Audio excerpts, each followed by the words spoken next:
Good morning all of you. तो चलिए आज के लेक्चर में हम लोग शुरू करने वाले हैं क्लास 12 का फिजिकल केमिस्ट्री, जो कि चैप्टर का नाम क्या है, केमिकल काइनेटिक्स। तो आप जैसा कि जान रहे होंगे कि ये चैप्टर से आपका कितना मार्क्स का क्वेश्चन पूछता है, 5 मार्क्स का क्वेश्चन पूछता है। कभी कभी आपका 6 मार्क्स का भी पूछ देता है, लेकिन जो मिनिमम मार्क्स ऑब्टेन करता है वो कितना मार्क्स ऑब्टेन करता है, 5 मार्क्स यहाँ पे ऑब्टेन करता है। ठीक है, तो आपको ये जो चैप्टर है बहुत ही आराम लगेगा पढ़ने के लिए, अगर आप पेशेंस के साथ हमारी सारी बातों को अगर आप सुनते जाते हैं तो।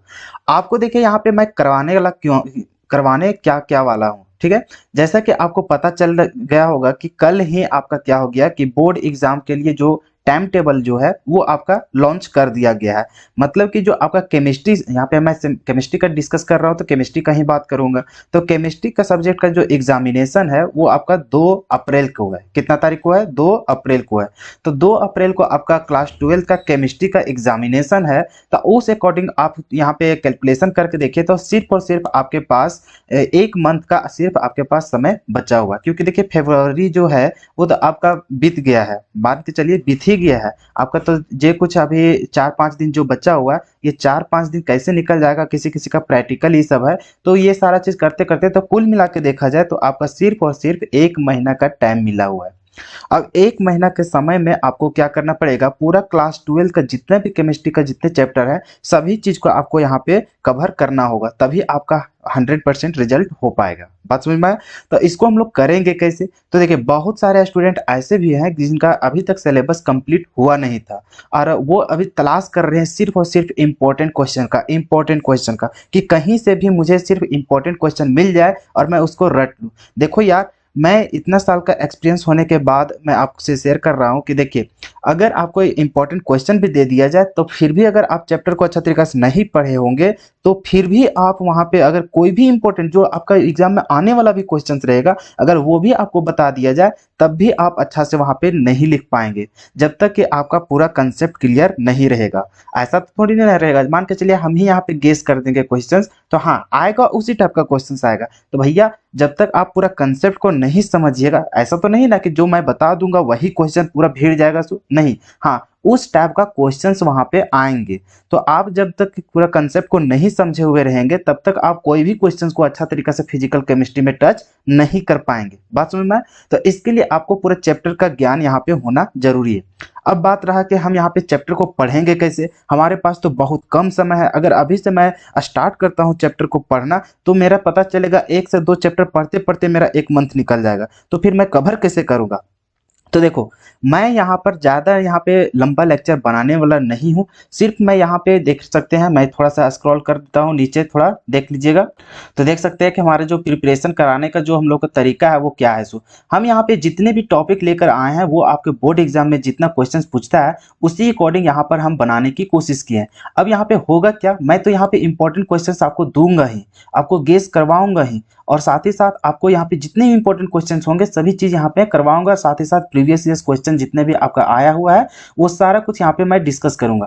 लेकिन उससे पहले मैं क्या करूंगा कि मैं यहाँ पे कुछ कुछ कंसेप्ट यहाँ पर आपको देते हुए चला जाऊंगा, जैसे कि जिससे आपको क्वेश्चंस बनाने समय आपको फिर से नोट कॉपी खोलने की आवश्यकता ना हो। बात समझ में आया? तो सबसे पहले जो भी बच्चा, मान के चलिए हम यहाँ पे फर्स्ट ऑर्डर सेकेंड ऑर्डर का जो हम लोग को यहाँ पे कैलकुलेशन रहेगा, यहाँ पे न्यूमेरिकल होगा, उसको अगर हम लोग सॉल्व करेंगे उससे पहले आपको उसके बारे में पूरा पता तो रहेगा तब ना कि फॉर्मूला आखिर आया तो आया कैसे, कब हम लोग किस तरह का फॉर्मूला कहाँ पे यूज करेंगे। तो इसके लिए आपको पूरा चैप्टर का नॉलेज होना बहुत जरूरी हो जाता है। तो इसी चलते मैं क्या करूंगा, जो मेन टॉपिक होता है जिसको पढ़े बिना आप वहां पे कोई भी किसी तरह का काम नहीं कर पाएंगे, तो वही सब टॉपिक को यहाँ पे मैं कवर करने की कोशिश करूंगा ताकि आपका एक साथ दो यहाँ पे काम निकल जाए।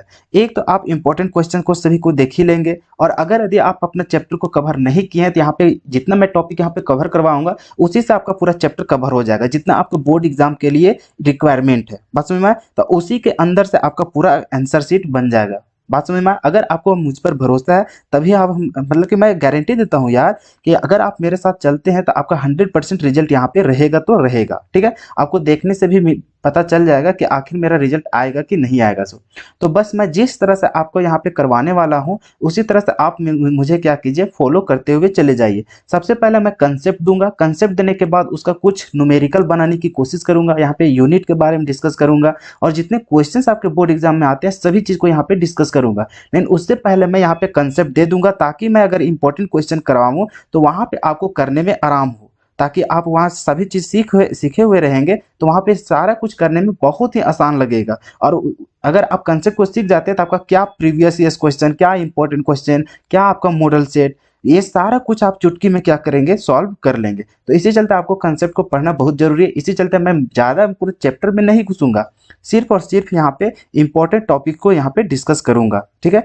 जिससे आपका पूरा बोर्ड लेवल के लिए पूरा आप हमसे इसी तरह से जुड़े हुए रहेंगे तो आपको दोबारा रिवीजन करने की जरूरत भी नहीं होगी। मैं यहाँ पे जिस तरह का आपको कंसेप्ट देने वाला हूँ एक ही बार में आपको सारा कुछ समझ में आ जाएगा और जितने भी क्वेश्चन इस चैप्टर से बनते हैं आपके बोर्ड एग्जाम के लिए सारा कुछ कवर हो जाएगा, ठीक है। तो आपको किसी तरह का कोई भी टेंशन लेने की जरूरत नहीं है, सिर्फ आप यहाँ पर ध्यान पूर्वक लगा करके सिर्फ पढ़ाई करते हुए रहे, ठीक है। आपको किस तरह से अच्छा मार्क्स दिलवाना है उसकी गारंटी हम लेते हैं, ठीक है। मैं यहाँ पे लगातार मेहनत कर रहा हूँ आपके लिए कि आपको कैसे बेटर से बेटर अच्छा तरीका से कंसेप्ट दूं जिससे आप अच्छा से अच्छा मार्क्स ला सकते हैं अपने बोर्ड एग्जाम में, ठीक है। तो आप इस बारे में टेंशन मत लीजिए, सिर्फ आप अपना पूरा जो सिलेबस है सिलेबस को कंप्लीट करने की कोशिश कीजिए, ठीक है। और जो इधर उधर जो आप भटक रहे हैं इंपॉर्टेंट क्वेश्चन को लेकर के तो उसमें आप ध्यान मत दीजिए, ठीक है। तो आप पूरा अच्छा तरीका से चैप्टर को समझने की कोशिश कीजिए, समझ जाइएगा तो ऑटोमेटिक वो क्या हो जाएगा, कवर हो जाएगा। हाँ, इंपॉर्टेंट क्वेश्चन भी बहुत जरूरी है क्योंकि हमारे पास ज्यादा समय नहीं बचा हुआ है, ठीक है।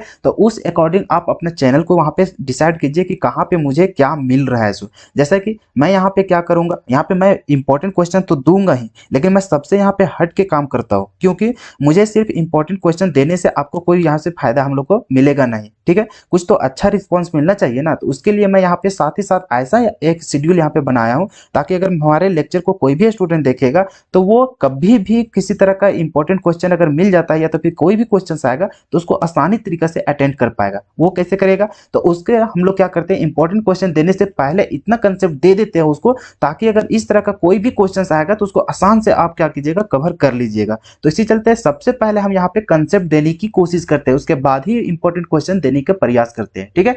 तो जैसा कि हम लोग केमिस्ट्री एवरीडे लैब को भी कंप्लीट कर चुके हैं, उसके बाद हम लोग शुरू करने वाले का है केमिकल काइनेटिक्स, जो कि ये भी हम लोग देखते हैं अगर एक लेक्चर में कंप्लीट हो जाता है तो एक ही में हम लोग करने की कोशिश करेंगे। लेकिन जैसा कि मुझे लग रहा है कि आपको कंसेप्ट देने में मुझे 2 लेक्चर बनाना ही पड़ेगा, तो एक लेक्चर में जहां तक हो पाएगा होगा, नेक्स्ट लेक्चर जो आएगा उसमें जितना लेक्चर बचा हुआ रहेगा मतलब कंसेप्ट देना वो हम लोग करेंगे। उसके बाद हम लोग प्रीवियस ईयर क्वेश्चन और इंपॉर्टेंट क्वेश्चन वहां पे डिस्कस करेंगे, ठीक है। तो इस तरह से हम लोग केमिकल जो काइनेटिक्स जो चैप्टर है वो हम लोग 2 दिन के अंदर हम लोग क्या करेंगे, कवर कर देंगे। उसके बाद फिर हम लोग नेक्स्ट चैप्टर को कवर करने वाले हैं, ठीक है। तो आपको टेंशन नहीं लीजिए, आपको पूरा सिलेबस कंप्लीट करवाने की जिम्मेवारी मैं ले लूंगा, ठीक है। चलिए इसी तरह से आप सिर्फ हमारे साथ जुड़े हुए रहिए, ठीक है। चलिए तो हम लोग स्टार्ट करते हैं केमिकल काइनेटिक्स को पढ़ना यहाँ पे, ठीक है। तो बारीकी से सभी चीजों को सीखेंगे, ठीक है। चलिए तो सबसे पहले जो हम लोग को केमिकल काइनेटिक्स का जो फर्स्ट टॉपिक जो आता है वो हम लोग को पढ़ना होता है रेट ऑफ रिएक्शन। बात समझ में कि रिएक्शन का जो रेट होता है वो क्या होता है, इसका हम लोग को बहुत बार डिफिनेशन भी पूछता है, ठीक है, कि डिफाइन रेट ऑफ रिएक्शन। तो उसके लिए हम लोग को पहले इसको समझ लेंगे, तो उसके बाद अगर उस तरह का क्वेश्चन हम लोग को मिल जाएगा मतलब कि आराम तरीके से क्या करेंगे वहां पे आंसर इसका हम लोग लिख पाएंगे, ठीक है। तो हम लोग देखते हैं कि रेट ऑफ रिएक्शन होता क्या है। तो इसका डिफिनेशन हम लोग क्या लिखेंगे, तो change in concentration of reactant and product with respect to time is called rate of reaction. तो रेट ऑफ रिएक्शन क्या होता है, हम लोग यहाँ पे जो कंसंट्रेशन होता है रिएक्टेंट का या प्रोडक्ट का, तो उसी का कंसंट्रेशन में जो चेंज होता है किसके रिस्पेक्ट में, तो टाइम के रिस्पेक्ट में, तो उसी को हम लोग क्या बोलते हैं, रेट ऑफ रिएक्शन। बात समझ में कि हम लोग कि टाइम के अनुसार उसके कंसंट्रेशन में कितना चेंज आ रहा है। जैसे कि हम लोग कोई भी रिएक्शन लेते हैं, ठीक है, तो रिएक्शन के में जो हम लोग को रिएक्टेंट से प्रोडक्ट जो बनता है तो वो कितना मतलब कि उसके कंसंट्रेशन में कितना हम लोग को चेंज आ रहा है टाइम के अनुसार, तो वही हम लोग को चेंज ऑफ कंसंट्रेशन को ही हम लोग क्या बोलते हैं, रेट ऑफ रिएक्शन यहाँ पे बोलते हैं। इसी को हम लोग दूसरा लैंग्वेज में यहाँ पे लिख सकते हैं क्या चीज, तो change in concentration of reactant और प्रोडक्ट पर second is called rate of reaction. तो हम लोग यहाँ पे देखते हैं कि रिएक्टेंट या प्रोडक्ट का कंसंट्रेशन में जो चेंज आता है पर सेकेंड में, तो उसी को हम लोग क्या बोलते हैं, रेट ऑफ रिएक्शन बोलते हैं। ठीक है, तो ये था आपका रेट ऑफ रिएक्शन। अगर यदि आपको कहीं पे पूछता है कि डिफाइन रेट ऑफ रिएक्शन, तो आपको क्या लिखना पड़ेगा, या तो फिर आप ये डिफिनेशन को लिखे या फिर ये डेफिनेशन को लिखे, दोनों एक ही चीज है। ठीक है, तो यहाँ पे सिर्फ यहाँ पे क्या रहता है कि रिएक्टेंट या प्रोडक्ट के कंसंट्रेशन में जो चेंज आता है पर सेकेंड में, तो वही हम लोग को क्या बोलते हैं, तो उसी को हम लोग रेट ऑफ रिएक्शन बोलते हैं। ठीक है, चलिए जैसा कि यहाँ पे देखिए, मान के चलिए आपका एक रिएक्शन ले लिए, जैसा कि यहाँ पे रिएक्टेंट से हम लोग को क्या बन रहा है, प्रोडक्ट बन रहा है। क्या बन रहा है, रिएक्टेंट से प्रोडक्ट। तो इसका हम लोग रेट कैसे लिखेंगे, तो रेट जब लिखते हैं तो वो क्या हो जाता है, चेंज इन कंसंट्रेशन, और अपॉन में क्या हो जाएगा, चेंज इन टाइम। ठीक है, तो टाइम के अनुसार में उसका जो चेंज होता है कंसंट्रेशन, तो वही हम लोग को क्या कहलाता है, रेट कहलाता है। ठीक है, उस रिएक्शन का रेट कहलाता है। ठीक है, चलिए, और इसका यूनिट का बात करेंगे तो यूनिट क्या हो जाएगा, देखिए, चेंज इन कंसंट्रेशन। तो ऊपर कंसंट्रेशन है, और कंसंट्रेशन को हम लोग क्या लिखते हैं, तो मोलैरिटी लिखते हैं, और मोलैरिटी को हम लोग क्या लिख सकते हैं, मोल पर लीटर लिख सकते हैं। तो ऊपर हम लोग को क्या हो जाएगा, यहाँ पे मोलैरिटी हो गया, तो मोलैरिटी को हम लोग कैपिटल एम से दिखाएंगे। अब नीचे देखिए, यहाँ पे क्या हो रहा है, चेंज इन टाइम। तो यहाँ पे टाइम को हम लोग को क्या चीज दिखाते हैं, हम लोग टाइम से दिखाएंगे, और टाइम हम लोग को ऊपर आएगा तो क्या हो जाएगा, पर टाइम हो जाएगा। तो यहाँ पे क्या लिखे हम लोग, पर टाइम। अब यहाँ पे टाइम हम लोग को सेकंड में रहेगा तो सेकंड लिखेंगे, मिनट में रहेगा तो मिनट में लिखेंगे, आवर्स में रहेगा तो आवर्स लिखेंगे। ठीक है, चलिए, अब यहाँ पे जो मोलैरिटी जो होता है, इसी को तो हम लोग लिखते हैं मोल पर लीटर। आपको तो पता होगा कि मोलैरिटी का यूनिट क्या होता है, मोल पर लीटर होता है, और यहाँ पे पर टाइम जो है, तो पर टाइम आपका रहेगा। तो ये जो आपका रेट का जो यूनिट होता है वो क्या होता है, मोल, मतलब कि मोल पर लीटर पर टाइम लिखिए, या तो फिर आपको क्या लिखना पड़ेगा, मोलर पर टाइम लिखना पड़ेगा। ठीक है, अब यहाँ पे टाइम डिसाइड करेगा आपका वहां पे कि किस अकॉर्डिंग वहां पे समय दिया हुआ है। सेकंड में रहेगा तो यहाँ पे सेकंड हो जाएगा, मिनट में रहेगा तो मिनट हो जाएगा। ठीक है, इस तरह से तो आपको पता चल गया कि रेट ऑफ रिएक्शन क्या होता है सर। ठीक है, तो जो हम लोग को रिएक्टेंट और प्रोडक्ट के जो कंसंट्रेशन में जो चेंज होता है विथ रिस्पेक्ट टू टाइम, तो उसी को हम लोग क्या बोलते हैं, रेट ऑफ रिएक्शन हम लोग बोलते हैं। ठीक है, चलिए, तो उसको यहाँ पे दर्शाने का तरीका भी सीख गए। अब यहाँ पे देखिए, जो हम लोग को रेट ऑफ जो रिएक्शन होता है वो दो टाइप का होता है। कितने टाइप का होता है, दो टाइप का होता है। फर्स्ट होता है एवरेज रेट, और दूसरा होता है हम लोग को इंस्टेंटेनियस रेट होता है। बात समझ में, कि वो कितना चेंज हुआ, उसको निकालने के लिए हम लोग को दो यहाँ से तरीका होता है। एक हम लोग उसका टाइप क्या है, एवरेज रेट है, और एक हम लोग को होता है इंस्टेंटेनियस रेट होता है। ठीक है, अब एवरेज रेट का जो हम लोग को फॉर्मूला आता है, ये भी हम लोग को रेट ही है, लेकिन क्या चाहिए, एवरेज है। तो एवरेज जब निकालते हैं तो हम लोग क्या होता है, यहाँ पे डेल्टा लिखते हैं। क्या लिखते हैं, डेल्टा। और डेल्टा का मतलब क्या होता है, यहाँ पे चेंज होता है। क्या होता है, चेंज। तो यहाँ पे वही चीज है, चेंज इन कंसंट्रेशन और अपॉन में चेंज इन टाइम। ठीक है, तो ये हम लोग जो ऐसा जो हम लोग दिखाते हैं रेट को, कि कितना जो रिएक्शन का जो रेट होगा वो कैसे निकलेगा, तो हम लोग इसी तरह का फॉर्मूला में लिखेंगे। मान के चलिए जो कंसंट्रेशन जो रहेगा रिएक्टेंट का, तो यहाँ पे क्या लिखेंगे, change in concentration of reactant upon में क्या लिखेंगे, चेंज इन टाइम। ठीक है, तो वो हो जाएगा हम लोग को रेट ऑफ रिएक्शन। तो ये मेथड था हम लोग को एवरेज रेट लिखने का, और वही हम लोग इंस्टेंटेनियस रेट यहाँ पे देखते हैं। तो इंस्टेंटेनियस का कहने का मतलब है कि तुरंत एकदम पर सेकेंड में हम लोग देखेंगे, मतलब बहुत कम समय में हम लोग देखेंगे कि आखिर उस रिएक्शन में कितना उसका रेट में चेंज आया है। बात समझ में,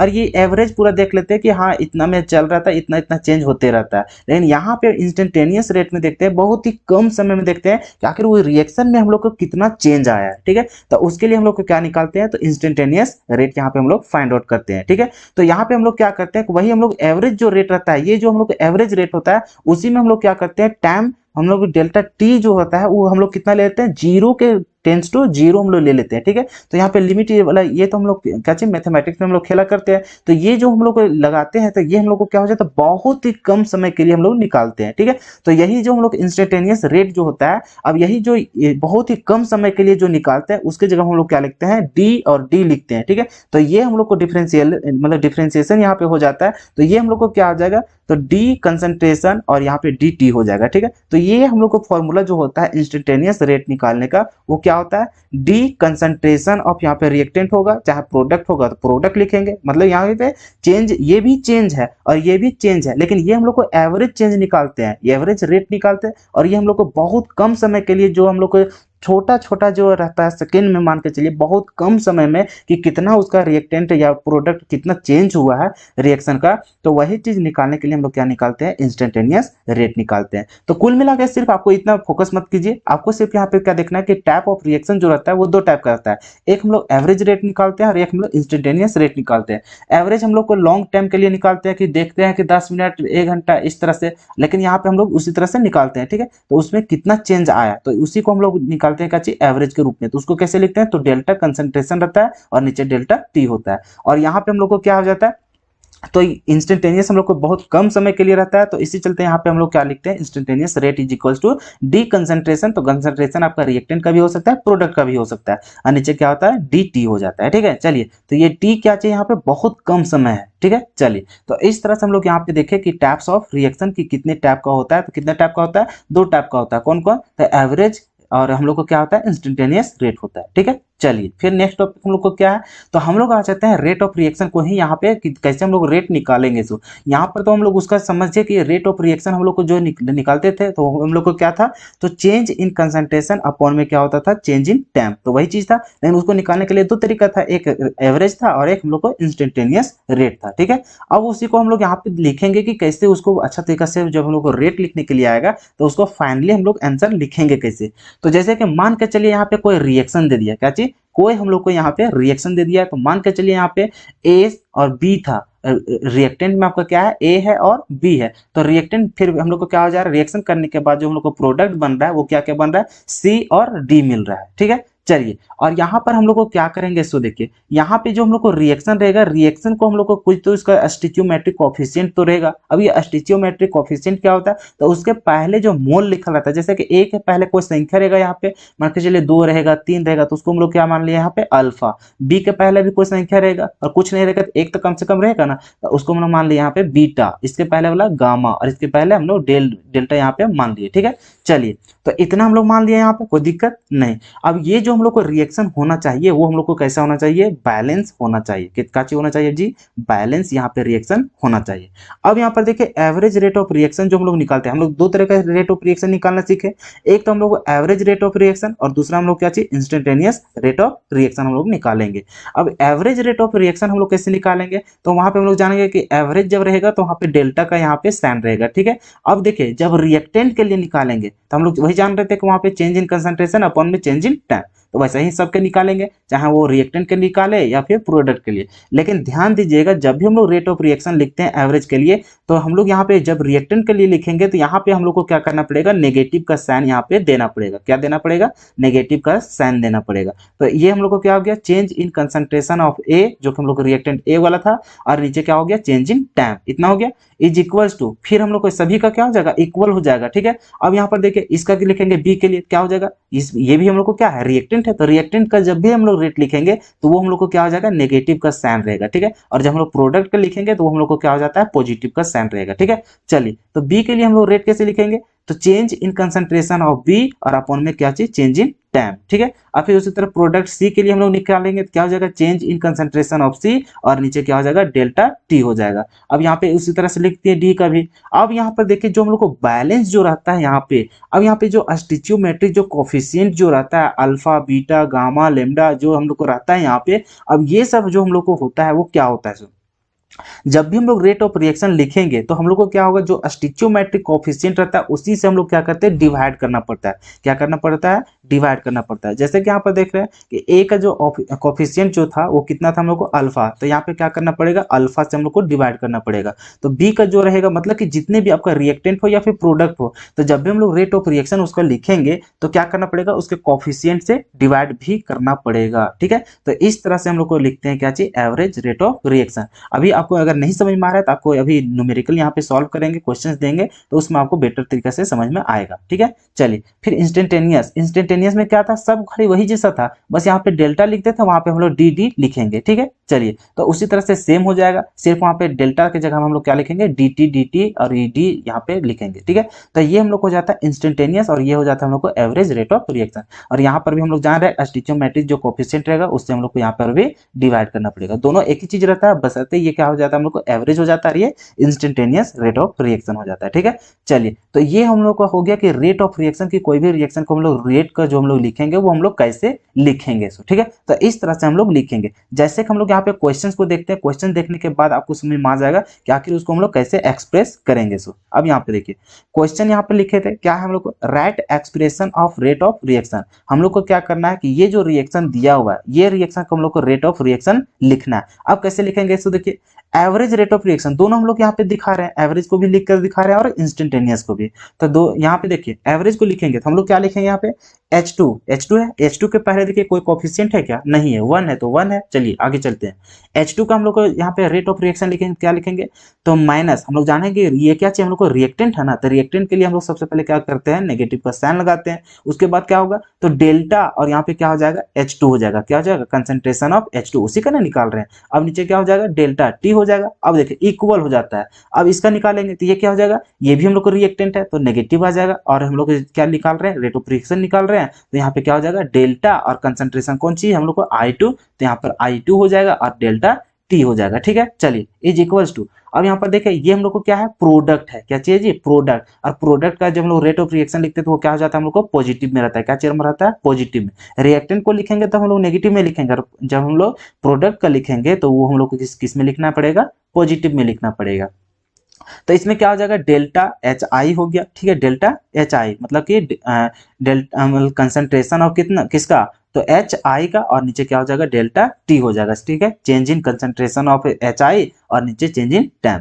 अब यहाँ पर क्या होता है, सो देखिए मेन फोकस जो करना है, सो जब भी हम लोग रेट ऑफ रिएक्शन लिखते हैं तो हम लोग को क्या करना पड़ेगा, तो ये तो हम लोग चेंज इन कंसंट्रेशन और चेंज इन टाइम हम लोग ये तो दर्शा लेते हैं, रिएक्टेंट के लिए नेगेटिव और जो प्रोडक्ट होगा उसके लिए पॉजिटिव रहता है, ये तो हम लोग समझ गए। और सभी क्या होता है, आपस में इक्वल होता है, लेकिन कब इक्वल होगा, जब उसके स्टिचियोमेट्रिक जो कोफिशिएंट होता है उससे हम लोग डिवाइड करेंगे तब। अब यहाँ पर देखिए इसका H2 के आगे कोफिशिएंट कितना है, 1 है, तो 1 से यहाँ पे डिवाइड करो या फिर ना करो, किसी तरह का मतलब नहीं है। अब इसमें देखिए I2 में भी वही जैसा 1, लेकिन यहाँ पर देखिए प्रोडक्ट में कितना है जी, यहाँ पे 2 है, तो 2 से हम लोग क्या करेंगे, यहाँ पे डिवाइड करेंगे, क्या करेंगे, डिवाइड करेंगे। तो इस तरह से अभी फुलफिल आपका क्या हो गया, एवरेज रेट ऑफ रिएक्शन हुआ। रेट ऑफ रिएक्शन जब भी लिखेंगे तो हम लोग सिर्फ जान गए कैसे लिखेंगे रेट ऑफ रिएक्शन, तो चेंज इन कंसंट्रेशन, चाहे वो रिएक्टेंट का हो या फिर प्रोडक्ट का हो, और अपॉन में नीचे क्या लिखेंगे, चेंज इन टाइम लिखेंगे। रिएक्टेंट का लिखेंगे तो नेगेटिव लिखेंगे पहले, और फिर अगर प्रोडक्ट लिखेंगे तो हम लोग पॉजिटिव लिखेंगे। और साथ ही साथ हम लोग को क्या करना पड़ेगा, जो हम लोग को रिएक्शन का जो स्टिचियोमेट्रिक कोफिशिएंट होता है उससे हम लोग को क्या करना पड़ता है, तो उसमें डिवाइड करना पड़ता है। ठीक है, बात समझ में आया। तो यहाँ पर देखिए इंस्टेंटेनियस में कुछ करना नहीं, जैसे हम लोग एवरेज का लिखे उसी तरह से इंस्टेंटेनियस भी लिखते हैं, यानी वही है कि इसमें क्या करना पड़ता है, यहाँ पे डेल्टा लिखते थे, यहाँ पे डी लिखना पड़ता है। बात समझ में। तो ये था आपका यहाँ पे कि कैसे हम लोग कोई भी रेट ऑफ रिएक्शन हम लोग लिखेंगे, कोई भी रिएक्शन का। ठीक है, और भी हम लोग यहाँ पे डिस्कस करते हैं, उसके बाद आपको और अच्छे तरीके से समझ में आएगा। ठीक है, चलिए तब बताइए कि अभी तक आपको किसी तरह का कंफ्यूजन है तो बताइए। अभी इसको और अच्छा तरीका से एक्सप्लेन कर पाते, लेकिन हमारे पास उतना समय नहीं है और नहीं आपके पास उतना समय है, क्योंकि बोर्ड एग्जाम इतना नज़दीक ही आ गया है कि हम लोग थोड़ा जल्दबाजी में काम करना होगा। ठीक है, और नहीं तो इतना जल्दी इतना ज़्यादा हम लोग टॉपिक को कवर नहीं करते अभी, और इसके बारे में और अच्छा तरीका से डिटेल में जाते और उसके बाद हम लोग इसको चर्चा करते, लेकिन अभी उतना नहीं, जितना आप समझ पा रहे हैं बस उतना ही समझना काफ़ी है। ठीक है, क्योंकि मेन मकसद अभी हम लोग को है कि हम लोग जितना भी क्वेश्चन हमारे बोर्ड एग्जाम में आएगा तो उसको हम लोग किस तरह से डील करेंगे। ठीक है, बाकी तो हम लोग एग्जाम के बाद भी अगर हम लोग को मौका मिला कि हम लोग को केमिस्ट्री आगे भी पढ़ना है तो उसके बाद तो फिर हम लोग बेसिक से पढ़ना ही पड़ेगा। ठीक है, तो उस समय आप पढ़ लीजिएगा। अभी फिलहाल तो हम लोग के पास समय नहीं है, तो हम लोग को सिर्फ अभी जैक बोर्ड पर ध्यान देना है, तो इसी चलते मैं उतना ही टॉपिक को कवर कर रहा हूँ और उतना सिर्फ बताने की कोशिश कर रहा हूँ कि क्या कैसे हम लोग को होता है। ठीक है ना, और इसके अंदर तक हम लोग जा नहीं रहे हैं। ठीक है ना, चलिए तो उम्मीद है कि आपको इस सब सभी चीज़ अच्छा तरीके से समझ में आ रहा होगा। ठीक है, चलिए, और फिर भी अगर कोई दिक्कत होगा तो आप हमें जरूर कमेंट कीजिएगा, ताकि अगले जो हम लोग को लेक्चर होगा तो वहाँ पे इसका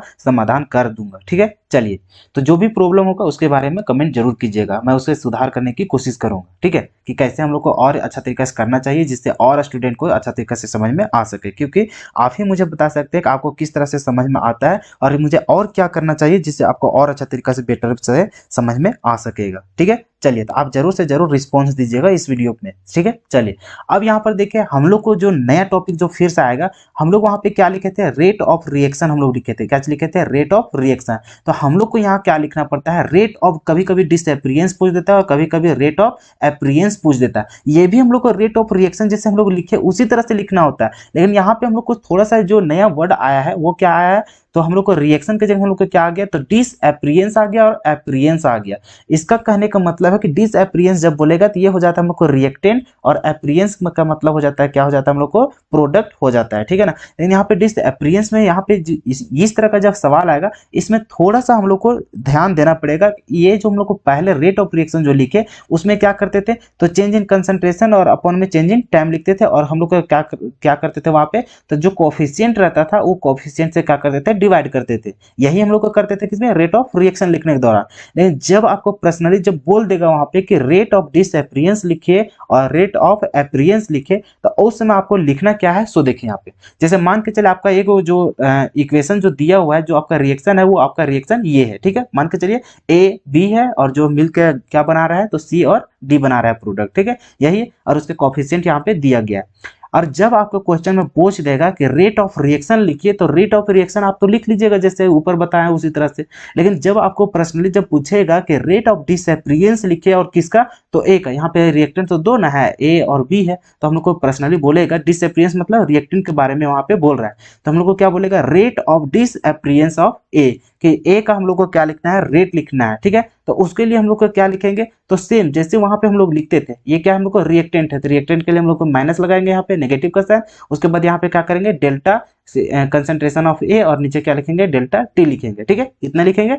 अब उसी तरह से फिर अगर हम लोग को यहाँ पे ये क्या है, तो ये हम लोग को किसके लिए लिखते हैं, तो ये हम लोग एवरेज के लिए लिखते हैं, क्या चीज लिखते हैं, एवरेज के लिए। और ये जो हम लोग लिखते हैं वो किसके लिए लिखते हैं, तो इंस्टेंटेनियस के लिए लिखते हैं, ठीक है। तो यही दो हम लोग को यहाँ पे पढ़े हैं अभी तक, तो इंस्टेंटेनियस के लिए भी हम लोग लिखेंगे और एवरेज के लिए भी लिखते हुए चले जाएंगे। लेकिन यहाँ पे थोड़ा सा जो नया है उसको क्या चीज ध्यान देना है, सो देखिए यहाँ पे जब हम लोग रेट ऑफ रिएक्शन लिखते थे उसमें जब रिएक्टेंट का हम लोग रिएक्शन मतलब के रेट लिखते थे, तो उसमें रिएक्टेंट का रेट जब लिखते थे वहाँ क्या करते थे कि जो हम लोग यहाँ पे कंसंट्रेशन, चेंज इन कंसंट्रेशन और चेंज इन टाइम जो हम लोग लिख लेते हैं, उसके बाद हम लोग क्या करते थे, जो उसका कोफिशिएंट जो रहता था उससे हम लोग क्या करते थे, डिवाइड करते थे। जैसे कि अगर इसको हम लोग लिखना पड़ता भी रेट ऑफ रिएक्शन में, तो उस समय हम लोग रिएक्टेंट का लिखते थे, यहाँ पे जो अल्फा है, अल्फा से यहाँ पे क्या करना पड़ता है, डिवाइड करना पड़ता। लेकिन अगर यदि आपको पूछ देगा डिसएप्रियंस, एप्रियंस बोल देगा, तो उस दौरान आपको क्या करना पड़ेगा, तो ये कोफिशिएंट को नहीं लिखना होता है, ये कोफिशिएंट को नहीं लिखना होता है, आपको सिर्फ क्या दर्शाना पड़ेगा। अगर डिसएप्रियंस बोल रहा है तो डिसएप्रियंस कहने का मतलब है कि आपको सिर्फ इतना पूछ रहा है, कितना पूछ रहा है, तो change in concentration of reactant, और अपन में क्या पूछ रहा है, चेंज इन टाइम पूछ रहा है। तो यहाँ पे कोफिशिएंट को हम लोग को दिखाना नहीं होता है, ठीक है ना। हम लोग सिर्फ और सिर्फ इतना को बात करेगा, तो इतना हम लोग का क्या होता है, तो डिसएप्रियंस रहेगा, ठीक है, रेट ऑफ डिसएप्रियंस ऑफ ए रहेगा। उसी तरह से मान के चलिए बी के लिए पूछेगा, तो उसके लिए क्या रहेगा, rate of disappearance of B, तो उसको कैसे लिखेंगे, तो उसी तरह से लिखेंगे, सिर्फ उसका क्या हम लोग कोफिशिएंट को यहाँ पे हम लोग को दर्शाना नहीं पड़ेगा, ठीक है। अगर इस तरह से लिखेंगे तो यही हम लोग को क्या हो गया, rate of disappearance of B हो गया। और वही हम लोग जान रहे हैं कि यहाँ पे डेल्टा लिखे, वहां पे हम लोग को डी लिखना पड़ेगा इंस्टेंटेनियस में, सेम है। उसी तरह से अगर हम लोग को प्रोडक्ट के लिए लिखना पड़ेगा, तो वहां पे हम लोग को बोल देगा कि रेट ऑफ एप्रियंस ऑफ सी, तो इसमें हम लोग लिखेंगे, तो हम लोग एप्रियंस का कहने का मतलब क्या है, हम लोग को प्रोडक्ट, और प्रोडक्ट के लिए यहाँ पे हम लोग को क्या लगाना पड़ेगा, पॉजिटिव लगाना पड़ेगा। अब यहाँ पर उसी तरह से लिखेंगे चेंज इन कंसंट्रेशन ऑफ, जो हम लोग को यहाँ पे पूछेगा प्रोडक्ट है तो प्रोडक्ट, और अपन में क्या हो जाएगा, चेंज इन टाइम, उसी तरह से लिखे। लेकिन इसी तरह से अगर सी का यहाँ पे हम लोग रेट ऑफ रिएक्शन लिखते हैं, उसमें यहाँ पे इसको हम लोग लिखते हैं रेट को, तो यहाँ पर उसका कोफिशिएंट भी आता है, जैसे कि इसका कोफिशिएंट में क्या चाहिए हम लोग को, गामा है, तो यहाँ पर हम लोग को क्या लगता है, गामा लगता। लेकिन जब हम लोग को डिसएप्रियंस बोलता है, तो उस समय सिर्फ हम लोग को दिखाना पड़ता है इतना ही, उसके कोफिशिएंट को हम लोग को दिखाना नहीं पड़ता है, ठीक है। तो ये हो गया आपका एप्रियंस और डिसएप्रियंस वाला कहानी, ठीक है। तो जैसे हम लोग ऊपर किए उसी तरह से करना है, सिर्फ और सिर्फ वहां पे क्या करते थे, रेट ऑफ रिएक्शन लिखते थे, तो वहां पे हम लोग उसका कोफिशिएंट को भी दर्शाते थे। लेकिन यहाँ पर अगर एप्रियंस और डिसएप्रियंस बोल देगा, तो उस समय आपको कोफिशिएंट को नहीं दर्शाना, सिर्फ इतना ही सा का बात करेगा, ठीक है। तो ये हो गया आपका डिसएप्रियंस और एप्रियंस का कहानी, बात समझ में आया। चलिए जैसे कि यहाँ पर देखिए, write the expression of rate of disappearance of H2, इतना बोल रहा है कि H2 का जो हम लोग को है डिसएप्रियंस का रेट ऑफ रिएक्शन, हम लोग यहाँ पे मतलब रेट हम लोग को लिखना है, rate of disappearance of H2, तो H2 का हम लोग को रेट लिखना है, तो कैसे लिखेंगे, तो रिएक्शन हम लोग को ये चीज दिया हुआ। अब यहाँ पर देखिए rate of disappearance of H2, इसको कैसे लिखेंगे, तो हम लोग उसी तरह से चेंज इन कंसंट्रेशन और अपन में चेंज इन टाइम लिखेंगे, तो हम लोग को H2, तो यहाँ पे देखिए change in concentration of H2 और अपन में क्या लिखेंगे, चेंज इन मतलब चेंज इन टाइम। लेकिन इसका क्या हम लोग यहाँ पे 3 था उसका हम लोग को कोफिशिएंट, तो क्या यहाँ पे 3 से हम लोग मल्टीप्लाई किएगा, नहीं किए। तो अगर इस तरह से अगर आप लिख देंगे यहाँ पे कि जब हम लोग को बोल देगा कि H2 का आप रेट ऑफ डिसअपियरेंस लिखे, तो आप क्या करते यहाँ पे 3 से यहाँ पे क्या करते डिवाइड कर देते, जो कि इस तरह से करना नहीं है। इस तरह से करिएगा का नहीं करना है, ठीक है। सिर्फ यहाँ पे हम लोग को सिर्फ इतना ही से मतलब रहता है, यहाँ पे कोफिशिएंट का मतलब नहीं रहता है। अगर कोफिशिएंट को यहाँ पे लिखिएगा तो उसमें आपको डिसअपियरेंस और अपीयरेंस का कहानी नहीं रहेगा, सिंपल वो हो जाएगा रेट ऑफ रिएक्शन लिखने का। बात समझ में आया ना, क्या कहना क्या चाह रहे हैं सो। तो ये हो गया आपका डिसअपियरेंस और अपीयरेंस का कहानी, ठीक है। और कहीं कहीं देखिए डिसअपियरेंस जो लिखा हुआ रहता है, डिसअपियरेंस की जगह हम आपको कभी कभी कंजम्पशन भी लिखा हुआ रहेगा। क्या चीज लिखा गया, तो कंज्यूमशन यहाँ पे लिखल रहेगा, या तो फिर आपको अपीयरेंस की जगह में क्या लिखा हुआ रहेगा, फॉर्मेशन लिखा हुआ रहेगा। तो ये दोनों का मतलब ही वही चीज बोल रहा है कि डिसअपियरेंस और अपीयरेंस के बारे में बोल रहा है, ठीक है। तो जब भी हम लोग लिखेंगे और इसी को जब हम लोग डिसअपियरेंस, जैसे अभी यहाँ पे क्या लिखे, तो कोई भी हम लोग को रिएक्शन था वहां पे डायरेक्टली हम लोग को बोल दिया, जैसे कि यहीं पे देखिए, अगर यहाँ पे हम लोग को N2 को निकालना था तो हम लोग को क्या लिखते था यहाँ पे, तो rate of disappearance of N2, तो इसका हम लोग निकालते। और इसी तरह से कभी कभी क्या बोलते थे, सो देखिए उसका लैंग्वेज पकड़िए कि किस तरह से कब लिखना है। सो सिंपल जब रहेगा कि रेट ऑफ रिएक्शन लिखने के लिए तो हम लोग को डायरेक्ट आराम से लिखेंगे, लेकिन जब हम लोग को बोल देगा कि rate of disappearance of N2, तो इसको हम लोग लिखेंगे, ठीक है। और जब लिखेंगे तो हम लोग को कोफिशिएंट से डिवाइड नहीं करना पड़ता है। और इसी को हम लोग को क्या क्या देखे थे, तो यहाँ के कंज्यूमशन देखे, कंजम्पशन, और हम लोग क्या क्या देखे यहाँ पे फॉर्मेशन, तो फॉर्मेशन भी बोलेगा तो उसी तरह से काम करेगा किसके जैसा, तो अपीयरेंस के जैसा। और ये तो ये चीज हो गया एक बार पूछने का तरीका कि डिसअपियरेंस बोलेगा या फिर कंजम्पशन बोलेगा या तो फिर अपीयरेंस बोलेगा या फिर फॉर्मेशन बोलेगा। तो इसके लिए हम लोग इस तरह से लिखेंगे, ठीक है, रेट को लिखेंगे, लेकिन वहां पर हम लोग क्या करेंगे, तो उसका कोफिशिएंट को डिवाइड नहीं करेंगे। लेकिन और उसी के जैसा हम लोग को एक और तरीका से जो पूछता है वो क्या पूछता है, तो पूछता है कि rate of reaction with respect to A या बी या सी या डी, इस तरह से अगर बोल देगा, ठीक है, इस तरह के जब भी हम लोग को बोलेगा तो उस समय भी हम लोग को क्या लगाना पड़ेगा, इस तरह से लगाना है। तो इसीलिए यहाँ पे हम लिख दिए हैं, तब भी हम ऐसे ही लिखेंगे।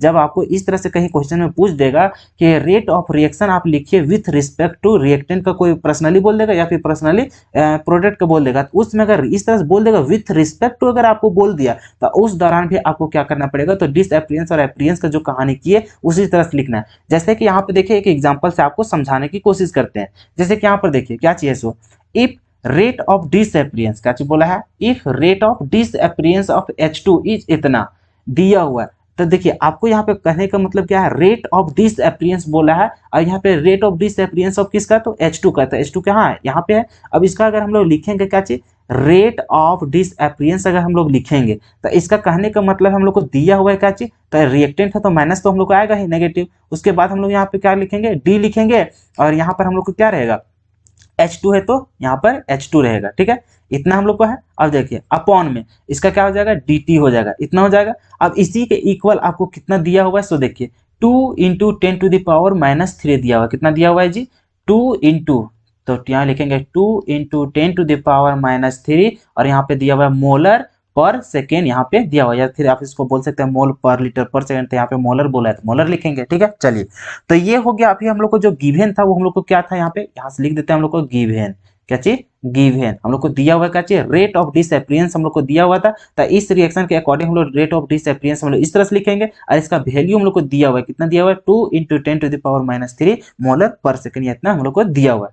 तो आगे हम लोग को पूछ क्या रहा है, सो देखिए यहाँ पे, then find rate of appearance of HI, हम लोग को क्या पूछ रहा है, डिसअपियरेंस हम लोग को H2 दिया हुआ था, और हम लोग को पूछ रहा है rate of appearance of HI। तो HI को हम लोग को निकालने बोल रहा था, हम लोग इसको अगर लिखना चाहे तो हम लोग को इस तरह से लिखना पड़ेगा, रेट ऑफ अपीयरेंस, इस तरह से लिखेंगे। और किसका हम लोग को बोल रहा है, प्रोडक्ट है हम लोग को HI, तो इसको हम लोग लिखेंगे तो यहाँ पे प्लस का साइन रहेगा, और यहाँ पे क्या हो जाएगा, चेंज इन कंसंट्रेशन ऑफ किसका, तो HI लिखेंगे, क्या लिखेंगे यहाँ पे HI लिखेंगे, और नीचे क्या हो जाएगा, डेल्टा, मतलब कि dt यहाँ पे हो जाएगा। और इसी का वैल्यू आपको क्या करना है, निकालना है, इसका निकालना है। अब देखिए इसको निकालेंगे कैसे, तो सबसे पहले आपको इस तरह का क्वेश्चन जब रहेगा तो आपको क्या करना पड़ेगा, सबसे पहले इसका रेट ऑफ रिएक्शन लिखना पड़ेगा। क्या लिखना पड़ेगा, रेट ऑफ रिएक्शन। तो देखिए यहाँ पे लिखते हैं हम लोग, क्या लिखेंगे, रेट ऑफ रिएक्शन पहले लिखेंगे, तभी आप इसको अच्छा तरीके से निकाल पाएंगे कि कैसे हम उसका डिसअपियरेंस का वैल्यू निकालेंगे। सो देखिए कितना आसान रहेगा। सो H2 का इसको लिखेंगे तो क्या लिखेंगे यहाँ पे, माइनस, और ये क्या हो जाएगा, डी, और यहाँ पे क्या हो जाएगा H2 हो जाएगा और अपॉन में क्या हो जाएगा यहाँ पे dt हो जाएगा, इतना हो जाएगा। फिर इक्वल करते थे और उसी तरह से इसका भी करेंगे, कितना है वहाँ पे तो माइनस हो जाएगा d और यहाँ पे क्या हो जाएगा I2 हो जाएगा। चलिए और अपॉन में क्या हो जाएगा यहाँ पे dt हो जाएगा। अब ये भी इक्वल होता है, किसका हो जाएगा, इसका भी हम लोग को रेट के इक्वल हो जाएगा। तो इसका क्या लिखेंगे, अगर वो प्रोडक्ट है तो यहाँ पे प्लस हो जाएगा और उसको क्या लिखेंगे d और वहां पे क्या है HI है हम लोग को प्रोडक्ट। चलिए और नीचे क्या हो जाएगा dt हो जाएगा। लेकिन जब हम लोग रेट ऑफ रिएक्शन जब लिखते हैं तो हम लोग को यहाँ पे जो कोफिशिएंट रहता है, कोफिशिएंट को भी यहाँ पे क्या करना पड़ता है, डिवाइड करना पड़ता है। तो इधर हम लोग को 1 था, इसी चलते हम लोग को किसी तरह के यहाँ पे मतलब कि डिवाइड किएगा नहीं किए। तो ये हो गया हम लोग को रेट ऑफ रिएक्शन, यहाँ पे हम लोग लिखे। तो इसका कहने का मतलब है कि इसका जो हम लोग को यहाँ पे रेट ऑफ रिएक्शन है 100 और इसका जो रेट ऑफ रिएक्शन है 100 दोनों इक्वल है, मतलब तीनों जो है आपस में क्या है अभी इक्वल है। अब देखिए हम लोग को फाइंड आउट क्या क्या करना था। सो थोड़ा कलर हम लोग चेंज कर लेते हैं ताकि आपको अच्छा तरीके से दिखे। चलिए यहाँ पे हम लोग को क्या था, तो rate of disappearance of H2 हम लोग को दिया हुआ था, तो ये हम लोग को वैल्यू इसका हम लोग दिया हुआ है और हम लोग को निकालना क्या है, इसका हम लोग को वैल्यू निकालना है। ठीक है, तो हम लोग क्या जाने कि इसका बराबर इसका होता है, तो हम लोग इस तरह से भी लिख सकते हैं कि यहाँ पे डेल्टा मतलब कि डी और यहाँ पे क्या हो जाएगा H2 और नीचे क्या हो जाएगा यहाँ पे dt हो जाएगा इज इक्वल। जब तीनों आपस में बराबर है तो ये इसके बराबर होगा कि नहीं होगा, सो बताइए। तो इसके बराबर क्या हो जाएगा, तो ये तो इसके बराबर होगा कि नहीं होगा, आराम से होगा कि इसके बराबर ये है इसके बराबर ये भी है, तो दोनों आपस में क्या है बराबर है। तो इसलिए यहाँ पे क्या लिखेंगे प्लस और यहाँ पर क्या लिखेंगे HI लिखेंगे, क्या लिखेंगे हम लोग HI और अपॉन में यहाँ पे क्या हो जाएगा 2 और यहाँ पे क्या हो जाएगा dt।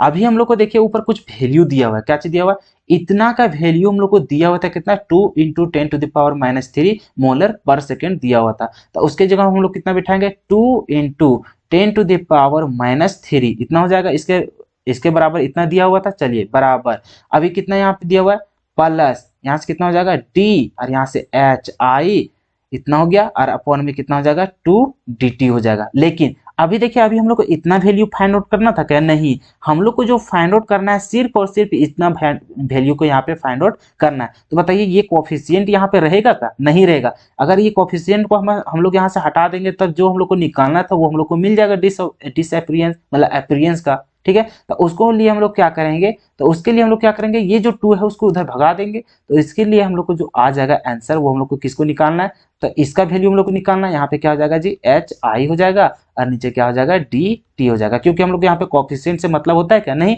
क्योंकि हम लोग को यहाँ पे रेट ऑफ रिएक्शन सिर्फ निकालना नहीं है, हम लोग को क्या करना है, यहाँ पे हम लोग को लिखना था rate of appearance of HI हम लोग को लिखना था। तो यहाँ पे हम लोग को किसी तरह का सब मतलब क्या चाहिए, उसका कोफिशिएंट का मतलब होगा क्या, नहीं होगा। तो इसी चलते जब नहीं होगा तो यही तो हम लोग को इक्वेशन है, तो यहाँ से क्या करना पड़ेगा 2 को उधर भेज देना पड़ेगा, यहाँ पे डिवाइड में तो उधर जाकर क्या हो जाएगा मल्टीप्लाई में, तो 2 और यहाँ से 2 मल्टीप्लाई होकर क्या हो जाएगा जी 4 हो जाएगा। कितना हो जाएगा 4 और कितना हो जाएगा 10⁻³ तो यही हो गया आपका क्या चाहिए मोलर और क्या हो जाएगा पर सेकेंड। तो ये हो गया आपका क्या चाहिए फाइनल आंसर हो गया। बात को सबसे पहले समझने की कोशिश कीजिए कि हम लोग किए कैसे कैसे। सो हम लोग को क्वेश्चन में जो दिया हुआ था, क्या दिया हुआ था, if rate of disappearance of H2, तो H2 का डिसअपियरेंस हम लोग को दिया हुआ था। ठीक है, तो उसको हम लोग कैसे लिखेंगे, तो ये रिएक्शन के अनुसार अगर आप डिसअपियरेंस को लिखना चाहे तो इतना लिखेंगे और इसी का वैल्यू आपको इतना दिया हुआ था। ठीक है, अब यहाँ पर देखिए आगे क्या चीज बोला था, तो then find rate of appearance of HI, तो ये HI है, इसका हम लोग को क्या लिखना हुआ है रेट ऑफ अपीयरेंस लिखना है। तो इसका जब हम लोग लिखेंगे तो रेट ऑफ अपीयरेंस बराबर तो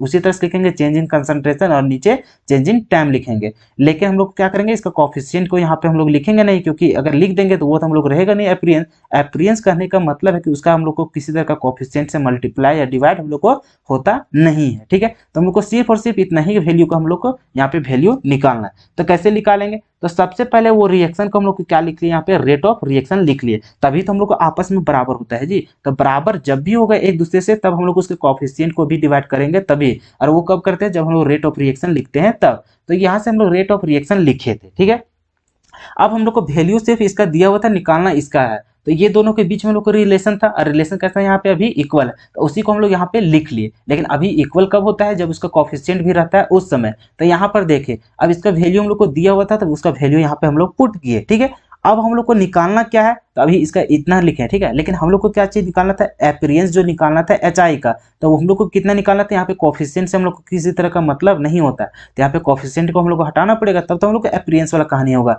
तो इसको हम लोग इस तरह से लिख सकते हैं, तो यहाँ पे जो 2 था, 2 को हम लोग कहाँ भेजना पड़ेगा, इक्वल के उधर भेजना पड़ेगा, तो यहाँ पे डिवाइड में था तो उधर जाके क्या हो जाएगा, मल्टीप्लाई में, तो यहाँ पे 2 पहले से था तो 2 से मल्टीप्लाई होकर कितना हो जाएगा, 4 हो जाएगा, तो 4 इंटू 10⁻³ और यही हो जाएगा मोल, मतलब मोलर पर सेकेंड। तो ये हो गया आपका क्या चीज, तो rate of experience of H I. तो पता चला कि आपको निकालना कैसे है सर। तो जब भी आपको डिसएपीरियंस और एपीरियंस के बारे में बोलेगा तो सबसे पहले आपको रेट ऑफ रिएक्शन लिखना पड़ेगा, उसके बाद जो आपका इक्वल रहेगा, तो जो जिसका वैल्यू दिया हुआ रहेगा उससे आप क्या कीजिएगा, दूसरे का वैल्यू वहां पे फाइंड आउट कर लेंगे, ठीक है। इस तरह का क्वेश्चन हम लोग और ज्यादा करेंगे तो वहां पे और अच्छा तरीका से आपको समझ में आएगा, ठीक है। चलिए जब यहाँ पे देखिए क्वेश्चन नंबर यहाँ पे हम लोग दिए हैं, अब इसमें हम लोग देखते हैं कि किसका हम लोग सही आंसर होगा। सो अगर आप अच्छा तरीका समझ पाए तो आप इसको आराम से बना पाएंगे।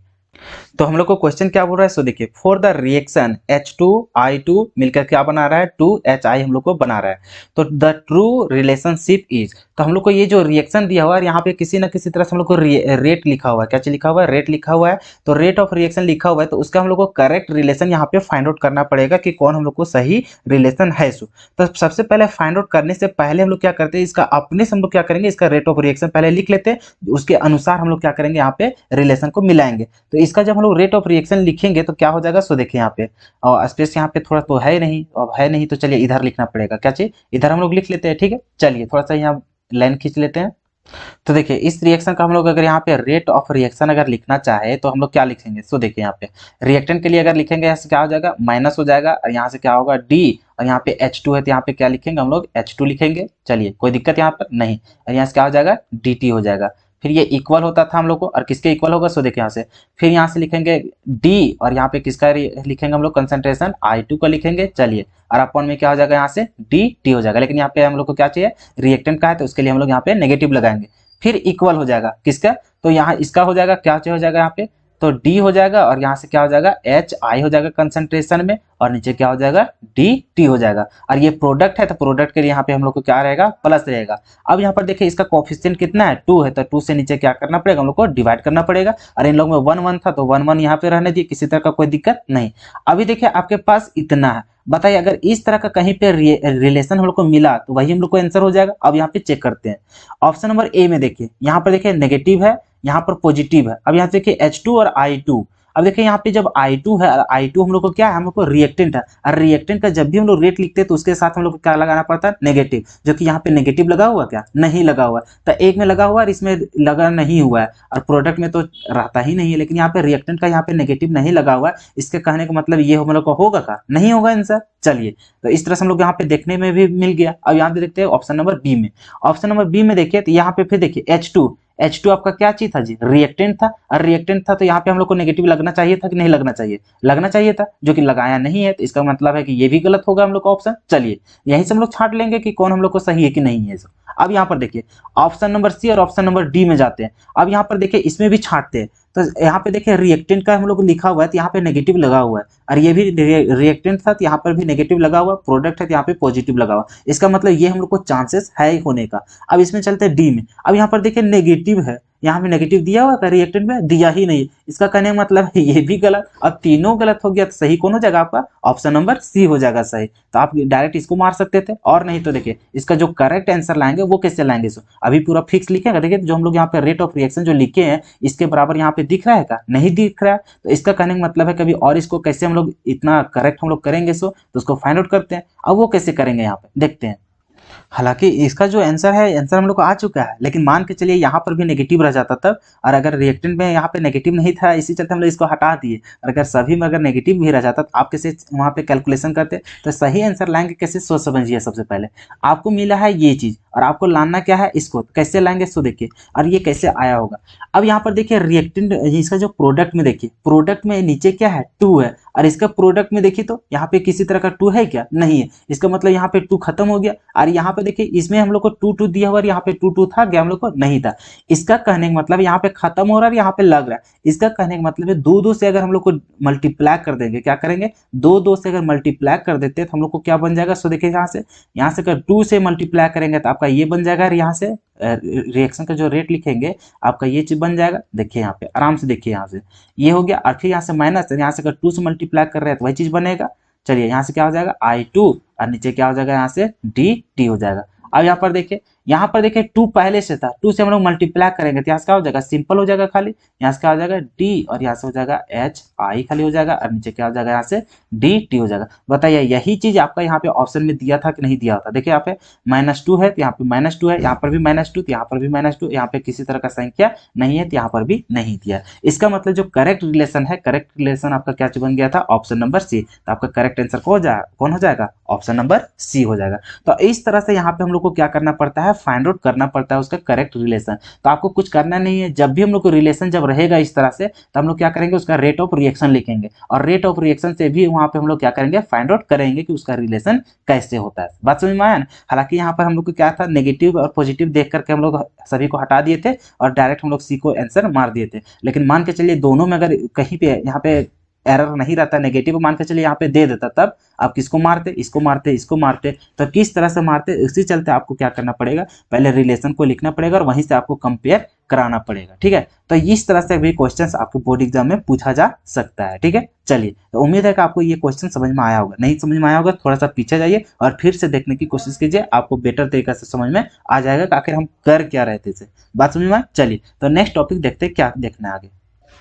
अब देखिए ये क्वेश्चंस को हम लोग डील करते हैं, इसको जब आप बना लीजिएगा अच्छा तरीका से तो आपको और अच्छा तरीके से कंसेप्ट को पता चल जाएगा कि आखिर इस तरह का क्वेश्चंस किस तरह से बनाया जाता है। सो ठीक है, उम्मीद है कि ऊपर भी समझ में आ ही गया होगा। अगर वहां पे अच्छा तरीके से क्लियर नहीं हो पाया है तो आप इसको समझेंगे तो यहाँ से पूरा अच्छा तरीके से क्लियर हो ही जाएगा। ठीक है, देखिए अब कैसे बनता है। तो देखिए क्वेश्चन कहता क्या है, तो in the formation of sulphur trioxide by the contact process, यहाँ पे क्या बोल रहा है हम लोग को, सल्फर ट्राइऑक्साइड हम लोग को कॉन्टैक्ट प्रोसेस के द्वारा हम लोग यहाँ पे निर्माण किया जा रहा है। ठीक है, आगे क्या बोल रहा है, सो देखिए the rate of reaction is expressed as, यहाँ पे रेट ऑफ रिएक्शन हम लोग को दिया गया है का जैसा, तो यहाँ पे दिया हुआ -d और यहाँ पे कंसंट्रेशन ऑफ O2 दिया है और यहाँ पे dt दिया हुआ है। इसका वैल्यू हम लोग को कितना दिया हुआ है, 2.5 × 10⁻⁻⁴ मोल पर लीटर पर सेकेंड, इतना हम लोग वैल्यू उसका दिया हुआ है। आगे क्या बोल रहा है, the rate of disappearance of SO2 will be. अब यहाँ पे हम लोग को बोल क्या रहा है, हम लोग को यहाँ पे रेट लिखना है किसका, तो डिसअपीयरेंस का, और किसका, तो SO2 का हम लोग यहाँ पे लिखना है। इसका मतलब है कि इसका हम लोग को लिखना है क्या चीज, मतलब कि डिसअपीयरेंस का हम लोग को रेट लिखना है। ठीक है, अब कैसे लिखेंगे, सो देखिए सबसे पहले क्या करना पड़ेगा, इसका हम लोग को रेट ऑफ रिएक्शन पहले लिखना पड़ेगा। क्या चीज, रेट ऑफ रिएक्शन हम लोग को सबसे पहले लिखना पड़ेगा। तो कैसे लिखेंगे, सो देखिए यहाँ पे तो हम लोग क्या लिखेंगे, रेट ऑफ रिएक्शन। तो रेट ऑफ रिएक्शन जब लिखेंगे तो हम लोग को क्या हो जाएगा, माइनस, और यहाँ से D, और कंसंट्रेशन हम लोग को क्या है यहाँ पे SO2 था सबसे पहले रिएक्टेंट का, तो इसका क्या हो जाएगा हम लोग यहाँ से dt हो जाएगा।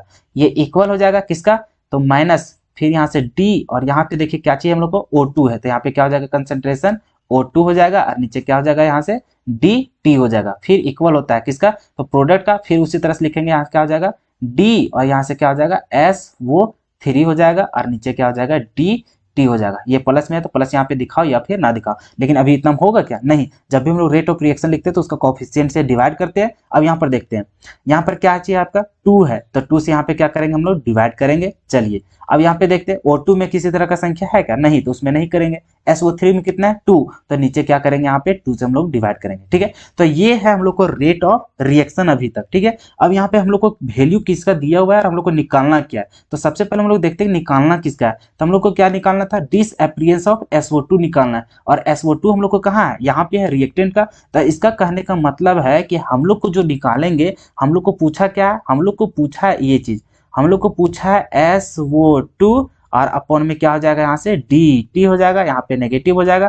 तो इतना का वैल्यू सिर्फ हम लोग को क्या करना है, निकालना। इतना वैल्यू हम लोग को क्या करना है, फाइंड आउट करना है। हम लोग को यहाँ पे 2 का कोएफिशिएंट का जरूरत है क्या, हम लोग को नहीं, क्योंकि 2 जब रहेगा तो हम लोग को डिसअपीयरेंस का तो रहेगा नहीं। डिसअपीयरेंस बोलता है तो सिर्फ और सिर्फ चेंज इन कंसंट्रेशन, और नीचे क्या लिखते हैं, चेंज इन टाइम लिखते हैं। वहाँ किसी तरह का कोएफिशिएंट को हम लोग लिखना नहीं होता है। तो हम लोग को इतना का वैल्यू निकालना है। अब बताइए कि कैसे उसका वैल्यू हम लोग यहाँ पे निकालेंगे। सो ठीक है, तो कैसे निकालेंगे, तो सबसे पहले देखते हैं कि ये हम लोग को तीनों क्या है, आपस में इक्वल होता है। तो यहाँ से अगर किसी एक का अगर वैल्यू हम लोग को दिया रहेगा तो आराम से वहां से निकाल लेंगे। तो देखिए आपको क्वेश्चंस में दिया हुआ था, किसका दिया है, O2 का यहाँ पे देखिए तो डिसअपियरेंस ऑफ O2 का वैल्यू कितना दिया हुआ था यहाँ से 2.5 इंटू 10⁻⁻4 दिया हुआ है। इसका कहने का मतलब है इसका वैल्यू हम लोग को दिया हुआ है। और देखिए यहाँ पर भी कुल मिलाकर के किसी तरह का कोफिशिएंट दिया हुआ है का नहीं दिया हुआ है, तो आपके पास कितना है इतना वैल्यू दिया हुआ है, तो इतना का वैल्यू यहाँ पे दिया हुआ है कितना है 2.5, तो वहां पे हम लोग बिठा देंगे। तो इसका मतलब है कि इसका और इसका अगर इक्वल करेंगे तो यहीं से हम लोग को वैल्यू इसका निकल जाएगा। चलिए तो इसके लिए हम लोग क्या करेंगे यहाँ पे तो माइनस डी और यहाँ पर क्या लिखेंगे SO2 लिखेंगे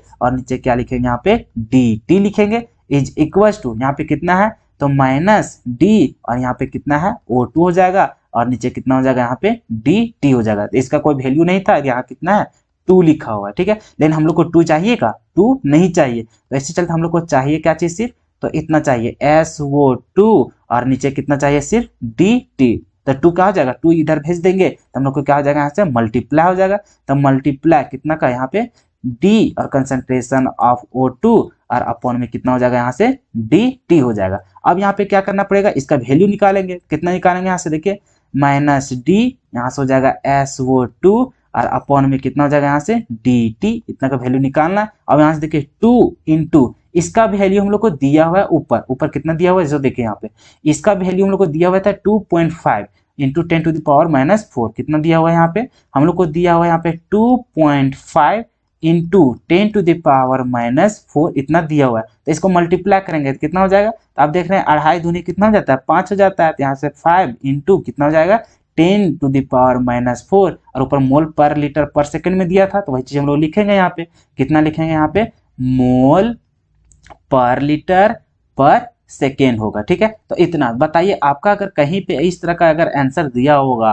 तो वही आपका क्या हो जाएगा डिसअपियरेंस ऑफ SO2 का वैल्यू। तो इसका फाइनल जो आंसर होगा देखिए कहीं पे दिखा हुआ देखिए यहाँ पे 5 इंटू कितना है 10⁻⁻4 मोल पर लीटर। अब इसी तरह से 5 कहीं पे दिखा क्या नहीं दिखा, तो इसका मतलब है कि जो करेक्ट आंसर होगा करेक्ट आंसर क्या हो जाएगा आपका ऑप्शन नंबर ए, ठीक है। तो इसी तरह से आपको क्या करना है निकालना, जब भी आपको डिसअपियरेंस और अपीयरेंस के बारे में बोलेगा सबसे पहले आपको क्या करना पड़ेगा रेट ऑफ रिएक्शन यहाँ से फाइंड आउट कर लीजिएगा, ठीक है। उसके बाद आप क्या कीजिएगा यहाँ से लिखने की कोशिश कीजिएगा कि कैसे उसका हम लोग डिसअपियरेंस और अपीयरेंस को निकालेंगे। सो ठीक है, बात समझ में आए ना कि कैसे हम लोग करेंगे। सो अब डिसअपियरेंस का मतलब समझ गए कि किस तरह से वैल्यू उसका निकालना पड़ता है। सो अपीयरेंस का कैसे निकालते हैं। सो लेकिन आपको निकालना क्या है इसी इक्वेशन से आपको निकालना पड़ेगा, ठीक है। तो इस तरह से हम लोग अगर इस तरह का क्वेश्चन आएगा तो आपको क्या करना पड़ेगा आसान तरीका से बनाना पड़ेगा, ठीक है। तो उम्मीद है कि आपको और अच्छा तरीके से समझ में आया होगा कि कैसे इसको बनाया जाता है। सो ठीक है, और भी हम लोग क्वेश्चन डिस्कस करेंगे, लेकिन अभी सबसे पहले कंसेप्ट को हम लोग क्लियर कर रहे हैं, इसी चलते हम लोग क्या करेंगे यहाँ पे कंसेप्ट को यहाँ पे डिस्कस करेंगे।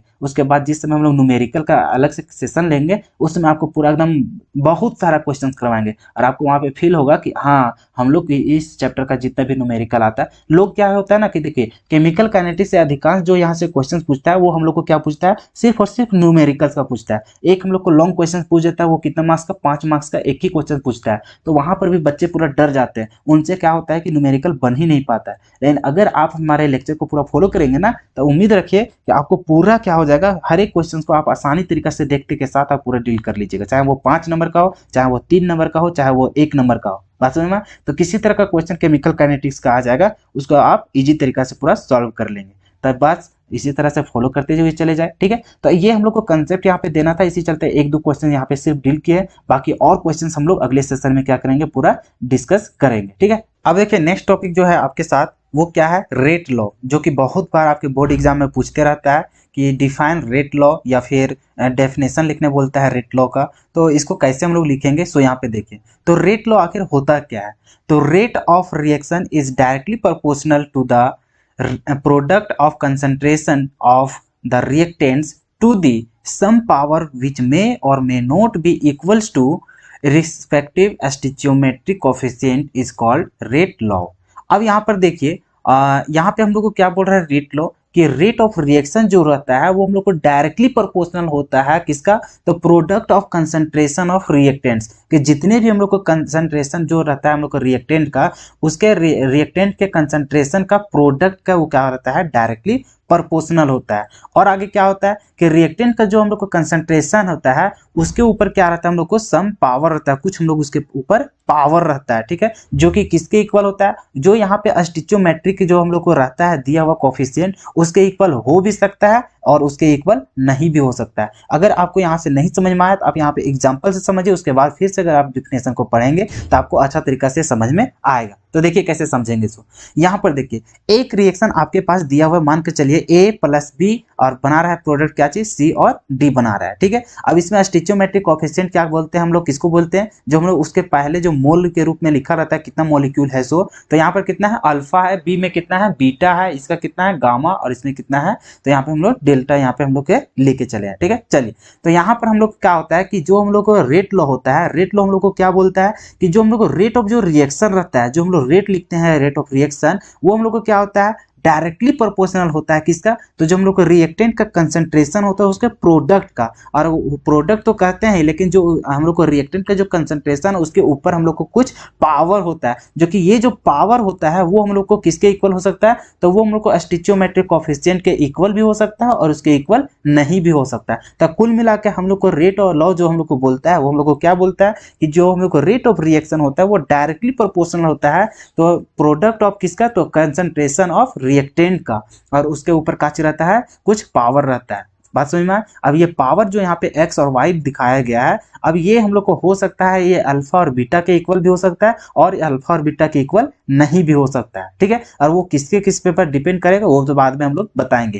तो अभी आपको समझ में आया, यहाँ पे हम लोग ये जो हम लोग लिखे हैं ये बात, यही चीज वहाँ पे क्या लिखा हुआ है डिफिनेशन के रूप में लिखा हुआ है कि जो हम लोग रेट ऑफ रिएक्शन होता है वो हम लोग को डायरेक्टली प्रोपोर्शनल होता है किसका, तो प्रोडक्ट ऑफ, यहाँ पे क्या हो रहा है दोनों मल्टीप्लाई हो रहा है, तो product of concentration of reactant to the some power, जो यहाँ पे हम लोग को क्या है यहाँ पे पावर है उसका, तो वही चीज यहाँ पे लिखा हुआ है। देखिए यहाँ पे रेट लॉ का यहाँ पे डिफिनेशन कि rate of reaction is directly proportional to the product of concentration of reactants to the some power which may or may not be equals to respective stoichiometric coefficient is called rate law। तो जब भी आपको rate law का definition लिखने के लिए बोलेगा तो आपको ये चीज यहाँ पे लिखना है, ठीक है। और उसी को यहाँ पे मैथमेटिकली के रूप में क्या चीज लिखा जाता है, ये चीज कि रेट है सो डायरेक्टली प्रोपोर्शनल है कंसंट्रेशन ऑफ ए और कंसंट्रेशन ऑफ बी के प्रोडक्ट का, लेकिन साथ ही क्या चाहिए उसका कुछ पावर होता है उसके हम लोग को प्रोडक्ट के हम लोग को डायरेक्टली प्रोपोर्शनल होता है। अब यहाँ पे क्या करेंगे डायरेक्टली प्रोपोर्शनल को हटाएंगे तो हम लोग को इक्वल का साइन आएगा, और हटाएंगे तो जैसे हम लोग डायरेक्टली प्रोपोर्शनल तो इसके रूप में हम लोग को क्या आता है कांस्टेंट आता है, तो वही कांस्टेंट को हम लोग क्या मान लिए यहाँ पे के मान लिए, तो रेट इज इक्वल टू क्या हो जाएगा डायरेक्टली प्रोपोर्शनल को प्रोपोर्शनलिटी को हटाए तो यहाँ पे कांस्टेंट आया, कांस्टेंट को यहाँ पे हम लोग क्या लिख रहे हैं के लिख रहे हैं, बाकी तो जो ऊपर था वही चीज यहाँ पे हम लोग लिखे हैं। तो क्या हो गया हम लोग को रेट लॉ के अनुसार कि रेट इज इक्वल टू के इंटू कंसंट्रेशन ऑफ ए और उसके पावर में कुछ रहेगा और बी और उसके पावर में कुछ हम लोग को रहेगा। अब ये जो पावर है एक्स और वाई ये हम लोग को क्या होगा, यहाँ पे जो स्टिचियोमेट्रिक कोएफिशिएंट जो है अल्फा और बीटा इसी के इक्वल हम लोग को हो सकता है। जैसे रिएक्टेंट ए है इसका कंसंट्रेशन के ऊपर जो पावर होगा वो कितना का इक्वल हो सकता है अल्फा का, हो भी सकता है नहीं भी हो सकता है, तो कब उसके इक्वल होगा और कब हम लोग को नहीं होगा उसके बारे में हम लोग यहाँ पे चर्चा करेंगे, ठीक है। तो ये बात समझ में आया आपको कि क्या होता है हम लोग को रेट लॉ और इसको हम लोग यहाँ पे दिखाते कैसे हैं, सो ठीक है। तो उसका एक्सप्रेशन को यहाँ पे दर्शाए कि कैसे होता है। अब यहाँ पे दिक्कत क्या हो गया कि यहाँ पे जो एक्स और वाई जो हम लोग इसका पावर में लिखे वो पावर हम लोग जब यहाँ पे बोल रहा है कि यहाँ अल्फा और बीटा के इक्वल हो भी सकता है और नहीं भी हो सकता है, वो कब होगा और कब नहीं होगा, तो हम लोग कब होगा उसको जानते हैं, कब नहीं होगा वो तो हम लोग को उसका बहुत दिक्कत है, ठीक है। अब कब कब उसको लिखेंगे, सो देखिए जब हम लोग को क्या होगा, सो देखिए यहाँ पे कब एक्स और वाई की जगह हम लोग देखिए एक्स किसका कंसंट्रेशन क्या है ए के ऊपर है, जो हम लोग को पावर होता है वो किसका रिस्पेक्टिव हो जाएगा, तो ए के रिस्पेक्टिव में जो हम लोग का स्टिचियोमेट्रिक कोएफिशिएंट रहेगा उसको हम लोग यहाँ पे लिखने चाहेंगे।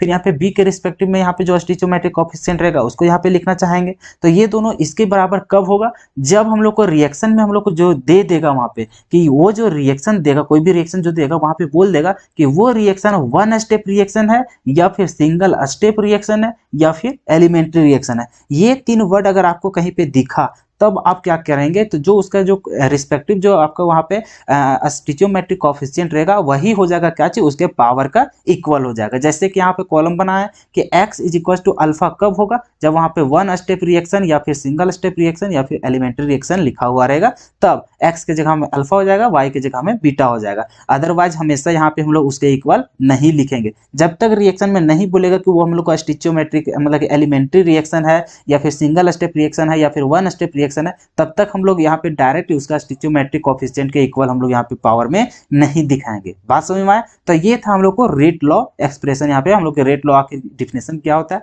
और उसको हम लोग कैसे यहाँ पे एक्सप्रेस करेंगे। सो स्टिचियोमेट्रिक कोफिशिएंट क्या होता है सो समझ नहीं गए हैं कि जो रिएक्टेंट के लिए यहाँ पे क्या है स्टिचियोमेट्रिक कोफिशिएंट, तो अल्फा और बीटा है, तो वही चीज लिख दिया। प्रोडक्ट के लिए क्या है यहाँ पे, तो यहाँ पे देख रहे हैं हम लोग को गामा और डेल्टा है, तो यहाँ पे हम लोग दिखा दिए। ठीक है, तो ये था हम लोग का स्टिचियोमेट्रिक कोफिशिएंट के, कभी भूल जाएंगे कि ये होता क्या है तो आप यहाँ पे समझ सकते हैं। ठीक है, तो ये था हम लोग को रेट लॉ। ठीक है, और ये जो जब तक हम लोग को यहाँ पे क्वेश्चन में नहीं दिया जाएगा तब तक ये हम लोग को इक्वल होगा क्या, नहीं होगा। ठीक है, तो जब हम लोग इसके इक्वल कब करेंगे, जब हम लोग को क्वेश्चन में दिया जाएगा। ठीक है ना, चलिए तो उसी को हम लोग यहाँ पे देखें। अब यहाँ पे देखते हैं कि किसको क्या हम लोग बोलेंगे। सो तो ये हम लोग को समझ गया कि आर, हम लोग जो रेट ऑफ रिएक्शन जो हम लोग लिखते हैं उसको हम लोग क्या चीज दिखाते हैं, स्मॉल आर से दिखाते हैं। क्या चीज दिखाते हैं, स्मॉल आर से। ठीक है, आप यहाँ पे आर से ही दिखाते हैं। तो ये हम लोग को क्या होता है, आर इज इक्वल टू क्या हो गया, के।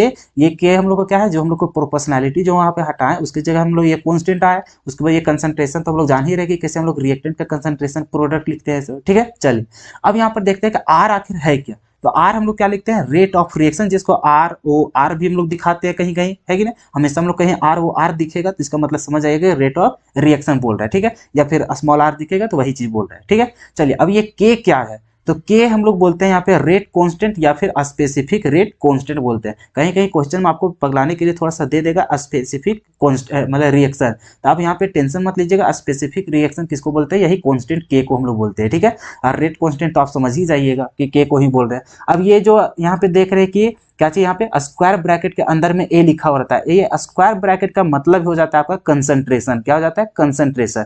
तो इसको कैसे लिखेंगे, तो कंसंट्रेशन ऑफ ए, और इसको क्या बोलेंगे, कंसंट्रेशन ऑफ बी। अब ये हो गया। अब एक्स और वाई क्या है, तो एक्स हम लोग को हो जाता है ऑर्डर, जो हम लोग पावर बोलते हैं यहाँ पे, उसके रिस्पेक्टिव में हम लोग को जो यहाँ पे पावर है कंसंट्रेशन का, उसको हम लोग क्या बोलते हैं, ऑर्डर बोलते हैं। तो ये ऑर्डर किसके रिस्पेक्टिव में है, तो वो हम लोग देख रहे हैं कि एक्स के मतलब कि कंसंट्रेशन ऑफ ए के ऊपर है। तो इससे चलते यहाँ लिखेंगे कि ऑर्डर विथ रिस्पेक्ट टू ए, कि ए का कितना ऑर्डर है, तो एक्स है। उसी तरह से order with respect to B, B के ऊपर कितना ऑर्डर होगा, तो वाई होगा। तो ये पावर जो होता है वही आपका क्या कहलाता है, यहाँ पे ऑर्डर कहलाता है। ठीक है, कोई दिक्कत नहीं। और जब पूरा रिएक्शन का ऑर्डर बोलेगा, यहाँ पे क्या होगा, ए के रिस्पेक्टिव में आपका कितना है उसका ऑर्डर, तो एक्स है। बी के रिस्पेक्ट में कितना है उसका ऑर्डर, तो वाई है। और टोटल अगर रिएक्शन का पूछेगा तो क्या करना पड़ेगा, जो पावर रहता है सभी को जोड़ करके लिखना पड़ेगा। अगर आपको बोला जाएगा ऑर्डर टोटल ऑर्डर बोलेगा तो उसको एन के दिखाते हैं, और एन बराबर बोलेंगे तो यहाँ पे क्या हो जाएगा हम लोग को एक्स, और प्लस में कितना हो जाएगा वाई। तो ये हो गया हम लोग को क्या चाहिए, ऑर्डर ऑफ पूरा रिएक्शन। इसको क्या बोलेंगे हम लोग,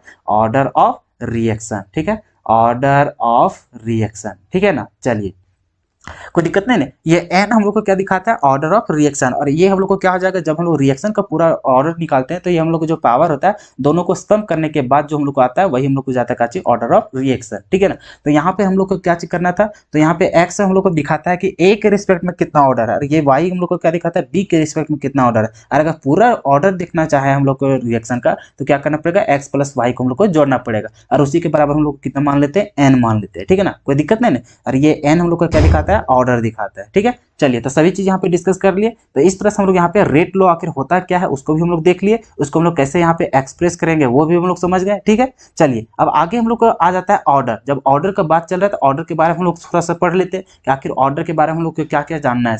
तो ये जो ऑर्डर हम लोग को निकालते हैं उसके ऊपर जो पावर लिखते हैं हम लोग यहाँ पे देखें ना, कि यहाँ पे जब हम लोग रिएक्टेंट के ऊपर जो कंसंट्रेशन का जो ऊपर पावर लिखते हैं उसी को हम लोग यहाँ पे ऑर्डर बोल रहे थे। तो ऑर्डर का हम लोग को क्या क्या होता है, सो देखिए ये ऑर्डर जो होता है, ऑर्डर हम लोग को एक्सपेरिमेंटल क्वांटिटी होता है। ठीक है, ये हम लोग को एक्सपेरिमेंटल वैल्यू होता है ऑर्डर। ठीक है, और जो हम लोग को ऑर्डर क्या होता है, ऑर्डर हम लोग को कोफिशिएंट के बराबर भी हो सकता है और कोफिशिएंट के बराबर नहीं भी हो सकता है। तो ऑर्डर हम लोग को कोफिशिएंट के बराबर कब होगा, जैसे कि हम लोग को एक्स के बराबर अल्फा, वाई के बराबर बीटा, यही वाला यही रिएक्शन के अनुसार बोल रहे हैं। ठीक है ना, यहाँ जो हम लोग रिएक्शन लिए थे ऊपर यहाँ पे, उसी हिसाब से कि यहाँ पे जो हम लोग यहाँ पे ऑर्डर जो लिख रहे थे, तो एक्स के बराबर अल्फा, वाई के बराबर बीटा कब होगा, जब हम लोग यहाँ पे वन स्टेप रिएक्शन बोलेगा या फिर सिंगल स्टेप रिएक्शन बोलेगा या फिर एलिमेंट्री रिएक्शन रहेगा। तो उस कंडीशन में आपको क्या करना पड़ेगा कि ऑर्डर जो लिखेंगे वो कोफिशिएंट के बराबर ही लिखेंगे, जैसे कि एक्स बराबर अल्फा, वाई बराबर बीटा। ठीक है, तो ये ऑर्डर समझ में आया कि ऑर्डर हम लोग को एक्सपेरिमेंटल क्वांटिटी रहता है,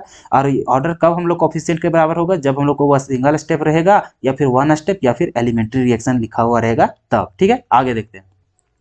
अब ये जो ऑर्डर रहता है वो ऑर्डर हम लोग को पॉजिटिव भी हो सकता है, नेगेटिव भी हो सकता है, जीरो भी हो सकता है या फिर फ्रैक्शनल में भी हो सकता है इसका वैल्यू, ठीक है ना, कोई दिक्कत नहीं। ये कैसे कैसे आएगा आगे भी हम लोग को चर्चा होगा, ठीक है।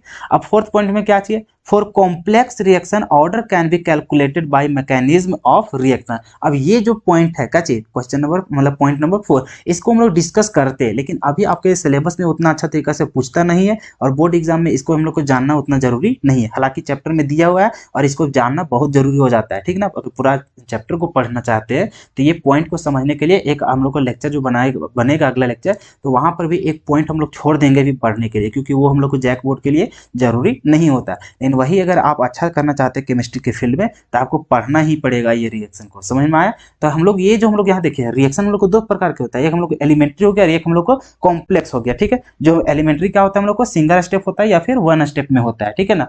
और ये हम लोग को जो कॉम्प्लेक्स रिएक्शन हो जाता है वो हम लोग को दो से स्टेप से मतलब एक स्टेप से ज्यादा होता है, तो वैसे रिएक्शन को हम लोग कॉम्प्लेक्स रिएक्शन कहते हैं, ठीक है। तो इसका ऑर्डर हम लोग कैसे कैलकुलेट करते हैं, तो उसको हम लोग मैकेनिज्म के द्वारा हम लोग क्या करते हैं उसको फाइंड आउट करते हैं, ठीक है। और लेकिन अभी हम लोग यहाँ पे ऑर्डर जो दिख रहा है यहाँ पे अभी बताएं ना कि अल्फा बराबर कब होगा, एक्स बराबर अल्फा कब होगा, वाई बराबर बीटा कब होगा।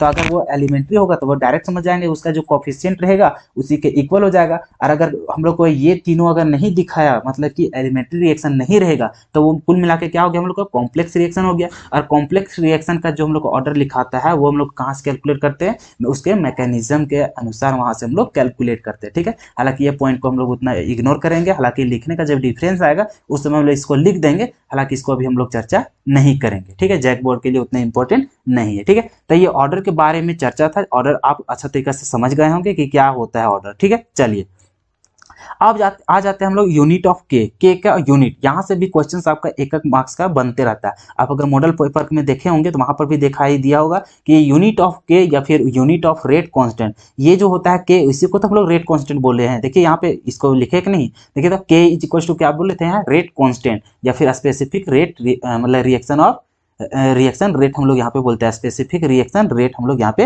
बोलते हैं, ठीक है।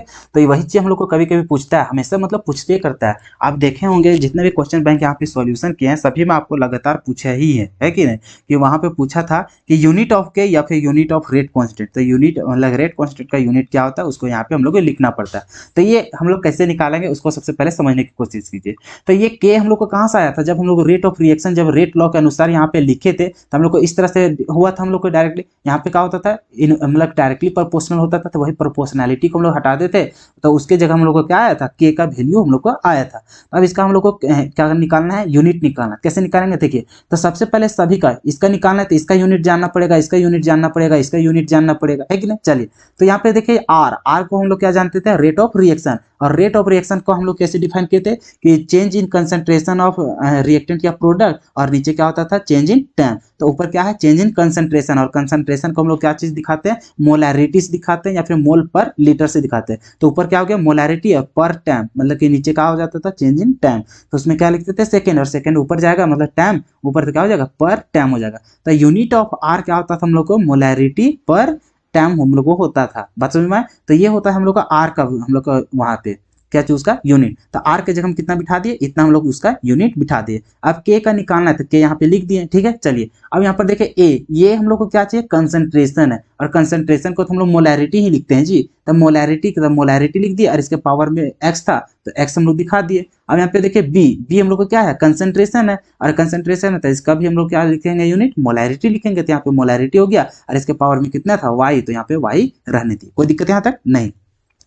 अब फिर यहाँ देखिए इसको यहीं पर रहने दिए, अब यहाँ पे के हो गया। अब यहाँ पर देखिए इसमें भी मोलैरिटी, यहाँ पर भी मोलैरिटी। तो हम लोग जानते हैं ना कि यहाँ पे कोई भी संख्या रहता है, जैसे मान के चलिए यहाँ पे x हो गया और इसका 2 हो गया, और फिर गुना, और यहाँ पे x हो गया और यहाँ पे 3, तो इसको हम लोग कैसे लिखते हैं x, और पावर में क्या जाता है जुड़ जाता है। उसी तरह से यहाँ देखिए बेस हम लोग को दोनों में सेम है, और पावर हम लोग को क्या है तो ये पावर आपस में जुड़ जाएगा। तो यहाँ पे देखिए बेस हम लोग m है तो m लिख दिए, और ऊपर में क्या हो जाएगा पावर जुटेगा, तो x प्लस y हो गया, कोई दिक्कत यहाँ तक नहीं। अब यहाँ पे देखिए k का वैल्यू हम लोग को निकालना है, तो k का रहने दिए, बाकी इसको उधर काट किए भेज दिए। अब देखिए यहाँ पे हम लोग के ऊपर था कितना मोलैरिटी पर टाइम था तो ऊपर क्या हो गया मोलैरिटी पर टाइम हो गया, और ये वाला क्या हो गया उसके बटम आ जाएगा, तो बटम आगे कितना आ जाएगा मोलैरिटी, और यहाँ पे x प्लस वाई था पावर में तो उतना रह जाएगा। अब यहाँ पर देखिए इसको सॉल्व करते हैं, तो k का k रह गया। अब यहाँ पर देखिए मोलैरिटी पर टाइम तो उतना लिख दिए। अब यहाँ पर देखिए मोलैरिटी, अब ये जो x प्लस वाई है इसी को हम अभी एक पहले हम लोग ना बोले थे n को हम लोग क्या दिखाते हैं यहाँ पे ऑर्डर, क्या चीज बताते हैं इसको ऑर्डर ऑफ रिएक्शन, ठीक है, ऑर्डर ऑफ रिएक्शन। और ये जो x और y जो होता था, x हम लोग को दिखाता था कि a के रिस्पेक्ट में कितना ऑर्डर है और y दिखाता था कि b के रिस्पेक्ट में कितना ऑर्डर है। सो और अगर दोनों को जोड़ देते थे तो हम लोग कहते थे ऑर्डर ऑफ रिएक्शन की पूरा रिएक्शन का ऑर्डर टोटल कितना है। सो तो उसी को हम लोग x प्लस वाई को कितना मान लिए n मान लिए, और n हम लोग को बताता है कि कितना ऑर्डर का वो रिएक्शन है, ना कि a के रिस्पेक्ट में कितना है। सो ठीक है, पूरा रिएक्शन का ही हम लोग बता देते हैं कि ऑर्डर कितना है। तो ये x प्लस वाई को हम लोग कितना मान लिए n मान लिए, ठीक है, तो उतना हम लोग उतार दिए। अब देखिए यहाँ से हम लोग करेंगे कैसे, k का k लिख दिए, अब इक्वल हो गया। अब यहाँ पे देखिए यहाँ पर देखिए पर टाइम था तो पर टाइम वहां पर रहेगा। अब यहाँ पर देखिए हम लोग जानते हैं कि जब बट्टा में बेस अगर सेम रहता है, अगर वो डिवाइड में रहता है तो क्या हो जाता है, ऊपर वाला से माइनस हो जाता है नीचे वाला का पावर। तो हम लोग क्या करते हैं, बेस का बेस सेम है तो m लिख दिए। अब यहाँ से 1 था और ये ऊपर जाकर क्या हो जाएगा 1 माइनस n हो जाएगा, बात समझ में, या पावर वाला खेलने जानते हैं ना। चलिए तो ये हो गया, और यहाँ से पर टाइम हो गया, ठीक है। अब यहाँ से देखिए k इज इक्वल टू, अब यहाँ पर देखिए इसका फॉर्मूला क्या हो गया, से ये हो गया आपका जनरल फॉर्मूला, क्या हो गया यहाँ से मोलैरिटी के ऊपर में 1 माइनस n हो जाएगा, टाइम के ऊपर -1 तो पहले से आ रहा है। अब यहाँ पर देखिए k इज इक्वल टू क्या हो जाएगा इसका यूनिट से, अब मोलैरिटी का हम लोग को तोड़ सकते हैं इसको मोल पर लीटर, मोलैरिटी बराबर तो वही नहीं होता है मोल पर लीटर, और इसका पावर में कितना है 1 माइनस n, और यहाँ पे कितना है पर टाइम है। अब यहाँ पे देखिए यूनिट ऑफ के यहाँ पे लिखेंगे। अब यहाँ पे देखिए ये वाला पावर इसके ऊपर भी आएगा और ये पावर लीटर के ऊपर भी आएगा, तो मोल के ऊपर इतना आएगा तो क्या हो जाएगा मोल, और इसके ऊपर देखिए यहाँ पे 1 है तो गुना होगा तो यही चीज आएगा, तो 1 माइनस n हो जाएगा। अब यहाँ पे देखिए लीटर, अब इससे नेगेटिव से गुना कीजिएगा तो उलट जाएगा ये चीज, तो पहले क्या आ जाएगा n आ जाएगा, उसके बाद -1 आ जाएगा, तो इसके ऊपर में कितना जगह पावर n -1, और ये सेकेंड वाला जो टाइम है तो टाइम तो उधर ही रह जाएगा।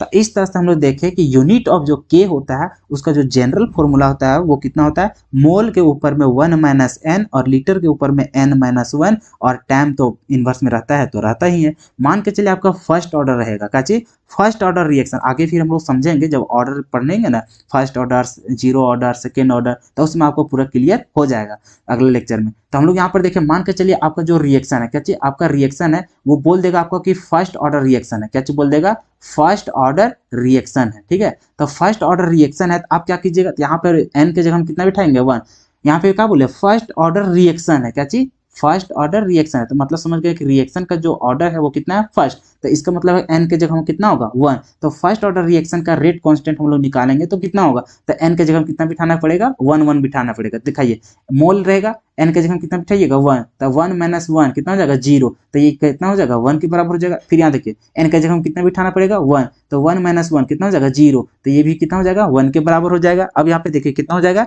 पर टाइम, तो इस तरह से देखेंगे फर्स्ट ऑर्डर रिएक्शन का कितना हो जाएगा यूनिट, तो यहाँ से हो जाएगा पर टाइम हो जाएगा, कितना हो जाएगा जी पर टाइम हो जाएगा, जिसको अगर सेकंड में रहेगा तो पर सेकंड हो जाएगा, मिनट में हो जाएगा तो पर मिनट हो जाएगा। तो इस तरह का हम लोग ऑर्डर आगे निकालेंगे, टेंशन मत लीजिएगा, ऐसा ऐसा ऑर्डर हम लोग आगे खेलेंगे, ठीक है। तो ये हो गया हम लोग को जनरल फॉर्मूला, क्या हो जाएगा जनरल फॉर्मूला। तो ये हो गया हम लोग को रेट कांस्टेंट निकालने का फॉर्मूला। अगर आपको फर्स्ट ऑर्डर बोलेगा तो n के जगह हम 1 बिठाइएगा, अगर जीरो ऑर्डर बोलेगा तो n के जगह में 0 बिठाएंगे, सेकंड ऑर्डर बोला तो सेकंड यहाँ पे n के जगह हम कितना बिठाएंगे सेकंड। तो इस तरह से हम लोग क्या करते हैं, यहाँ से रेट कांस्टेंट का वैल्यू हम लोग यहाँ पे निकालते हैं उसका यूनिट, ठीक है। तो आपको समझ में आ गया कि रेट कांस्टेंट का यूनिट हम लोग कैसे निकालेंगे इसको। चलिए तो नेक्स्ट टॉपिक जो हम लोग देखेंगे वो, अब यहाँ पे देखिए n, यहाँ जो हम लोग n यूज कर रहे हैं, n को हम लोग क्या दिखाया, तो overall order of the reaction, कि रिएक्शन का पूरा जो हम लोग को ऑर्डर होगा वही हम लोग को क्या दिखाता है n दिखाता है, ठीक है। और x तो जानते हैं कि order with respect to a होता है, और y क्या हो जाता है, तो order with respect to b होता है।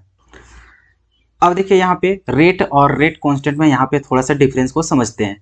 रेट का जो यूनिट होता है वो फिक्स होता है, लेकिन रेट कांस्टेंट का यूनिट को बात किया जाए तो वो ऑर्डर ऑफ रिएक्शन पर डिपेंड करता है।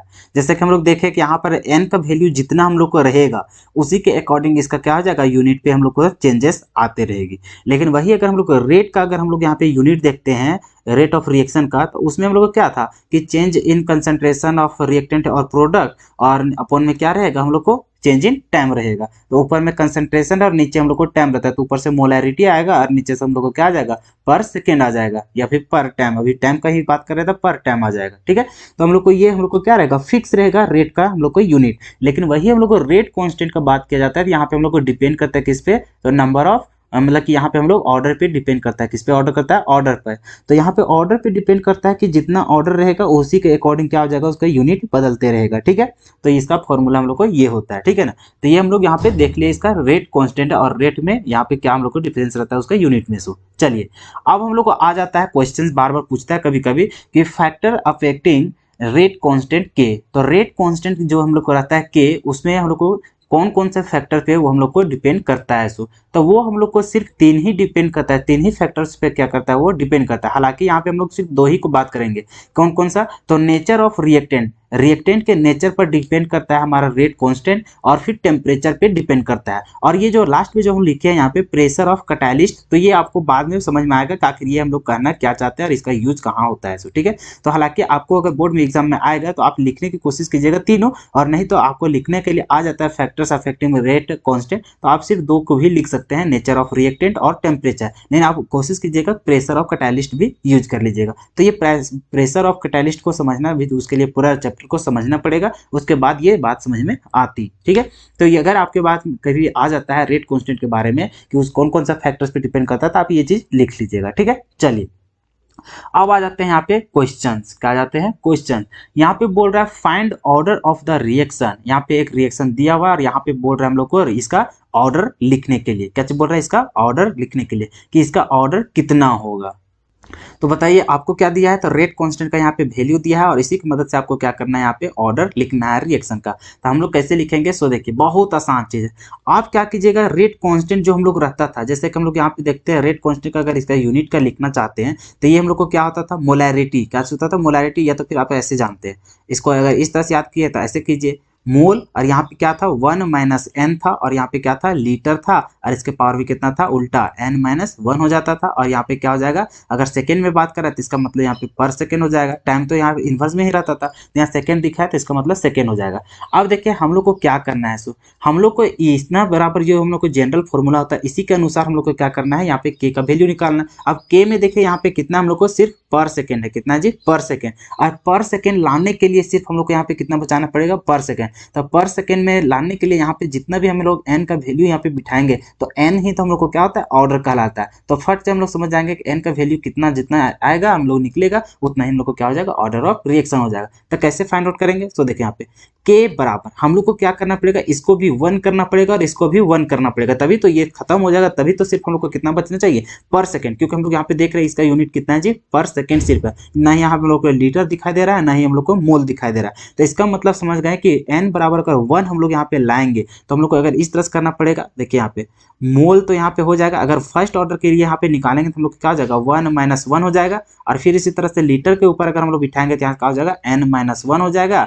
सॉरी यहाँ पे n की जगह हम लोग पुट नहीं किए, तो n की जगह हम कितना बिठाएंगे, यहाँ पे 1 माइनस में 1, और फिर यहाँ क्या चाहिए हम लोग को, पर सेकेंड है, तो यहाँ पे पर सेकेंड हो जाएगा। अब यहाँ देखिए 1 - 1 0, और किसी भी चीज का पावर 0 होता है तो कितना हो जाता है 1, और ये भी कितना हो जाएगा 1, तो सिर्फ यहाँ पे कितना बचेगा आपका, तो यहाँ से पर सेकेंड सिर्फ बचेगा, कितना बचेगा जी, पर सेकेंड यहाँ से बचेगा। जो कि यहाँ पर देख रहे हैं रेट कांस्टेंट का जो यूनिट है कितना है, पर सेकेंड, और यहाँ पर कितना आया, पर सेकेंड। ये पर सेकेंड कब आया, जब n के वैल्यू आप यहाँ कितना बिठाएं, तो n का वैल्यू आप 1 बिठाएं, कितना बिठाएं 1, और यही चीज आपका क्या कहलाता है, ऑर्डर कहलाता है। कितना कहलाता है, क्या चीज, ऑर्डर। तो बताइए आपको निकल गया कि find the order of the reaction, जो बोल रहा था इस जो रिएक्शन का हम लोग को क्या ऑर्डर होगा, तो आपको आराम से निकल गया कितना ऑर्डर होगा जी, फर्स्ट ऑर्डर। कैसे हम लोग पता किए, तो उसका जो यूनिट होता है जनरल वाला से, तो जनरल वाला से ही हम लोग क्या किए, वैल्यू पुट करके देखे, तो यहाँ पर हम लोग को जो इसका यूनिट दिया हुआ था उसको लाने की प्रयास किए, और उसको लाने के लिए हम लोग यहाँ पे जो n का वैल्यू बिठाएं, वही n हम लोग को क्या कहलाता था, ऑर्डर कहलाता था। n के वैल्यू जो बिठाएं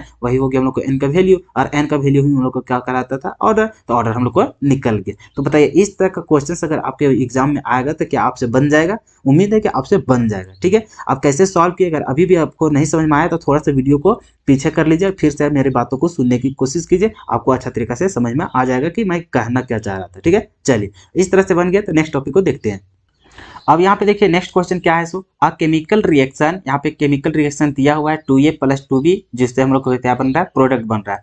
आगे फिर बोल रहा है follows the rate equation R = K into में क्या दिया है, concentration of A into concentration of B और उसके पावर में 2 दिया हुआ है।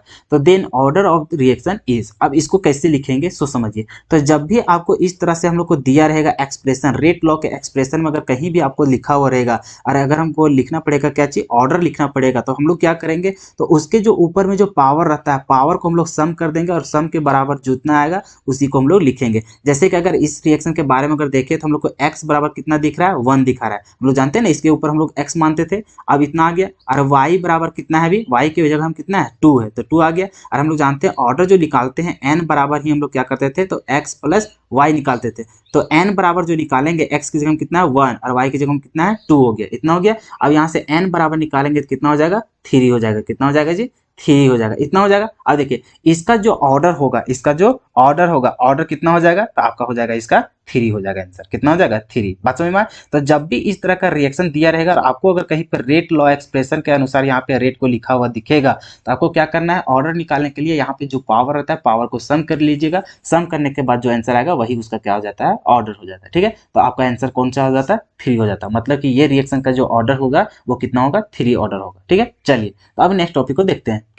अब देखिए बहुत बार जैसे कि हम लोग ऊपर देखे ना कि रेट कांस्टेंट का कि कौन कौन सा फैक्टर्स पे डिपेंड करता है, बहुत बार हम लोग को पूछ देता है रेट ऑफ रिएक्शन ही पूछ देता है, क्या चीज, रेट ऑफ रिएक्शन। वहाँ पे रेट कांस्टेंट पूछा था, यहाँ पे रेट ऑफ रिएक्शन को बताता है कि केमिकल रिएक्शन के जो रेट होता है वो कौन कौन सा फैक्टर्स पे डिपेंड करता है, तो उसके बारे में हम लोग देखते हैं। तो रेट ऑफ रिएक्शन जब बोलेगा ना कि कोई भी केमिकल रिएक्शन का रेट किस बातों पर डिपेंड करता है, तो उसके लिए ये पॉइंट लिखिएगा। ऊपर अगर बोलेगा आपका क्या चीज कि रेट कांस्टेंट कौन कौन सा फैक्टर्स पे डिपेंड करता है, तो उसके लिए सिर्फ ये लिखिएगा, ये रेट कांस्टेंट का है और ये हम लोग को रेट ऑफ रिएक्शन का है। ठीक है ना, तो कोई भी केमिकल रिएक्शन का जो रेट होता है वो किन किन बातों पर डिपेंड करता है। तो फर्स्ट हम लोग को क्या चीज, नेचर ऑफ द रिएक्टेंट्स। ठीक है, अब नेचर ऑफ रिएक्टेंट्स, तो इसको क्या लिखेंगे, नेचर और reactivity of reactants influences the rate of a chemical reaction.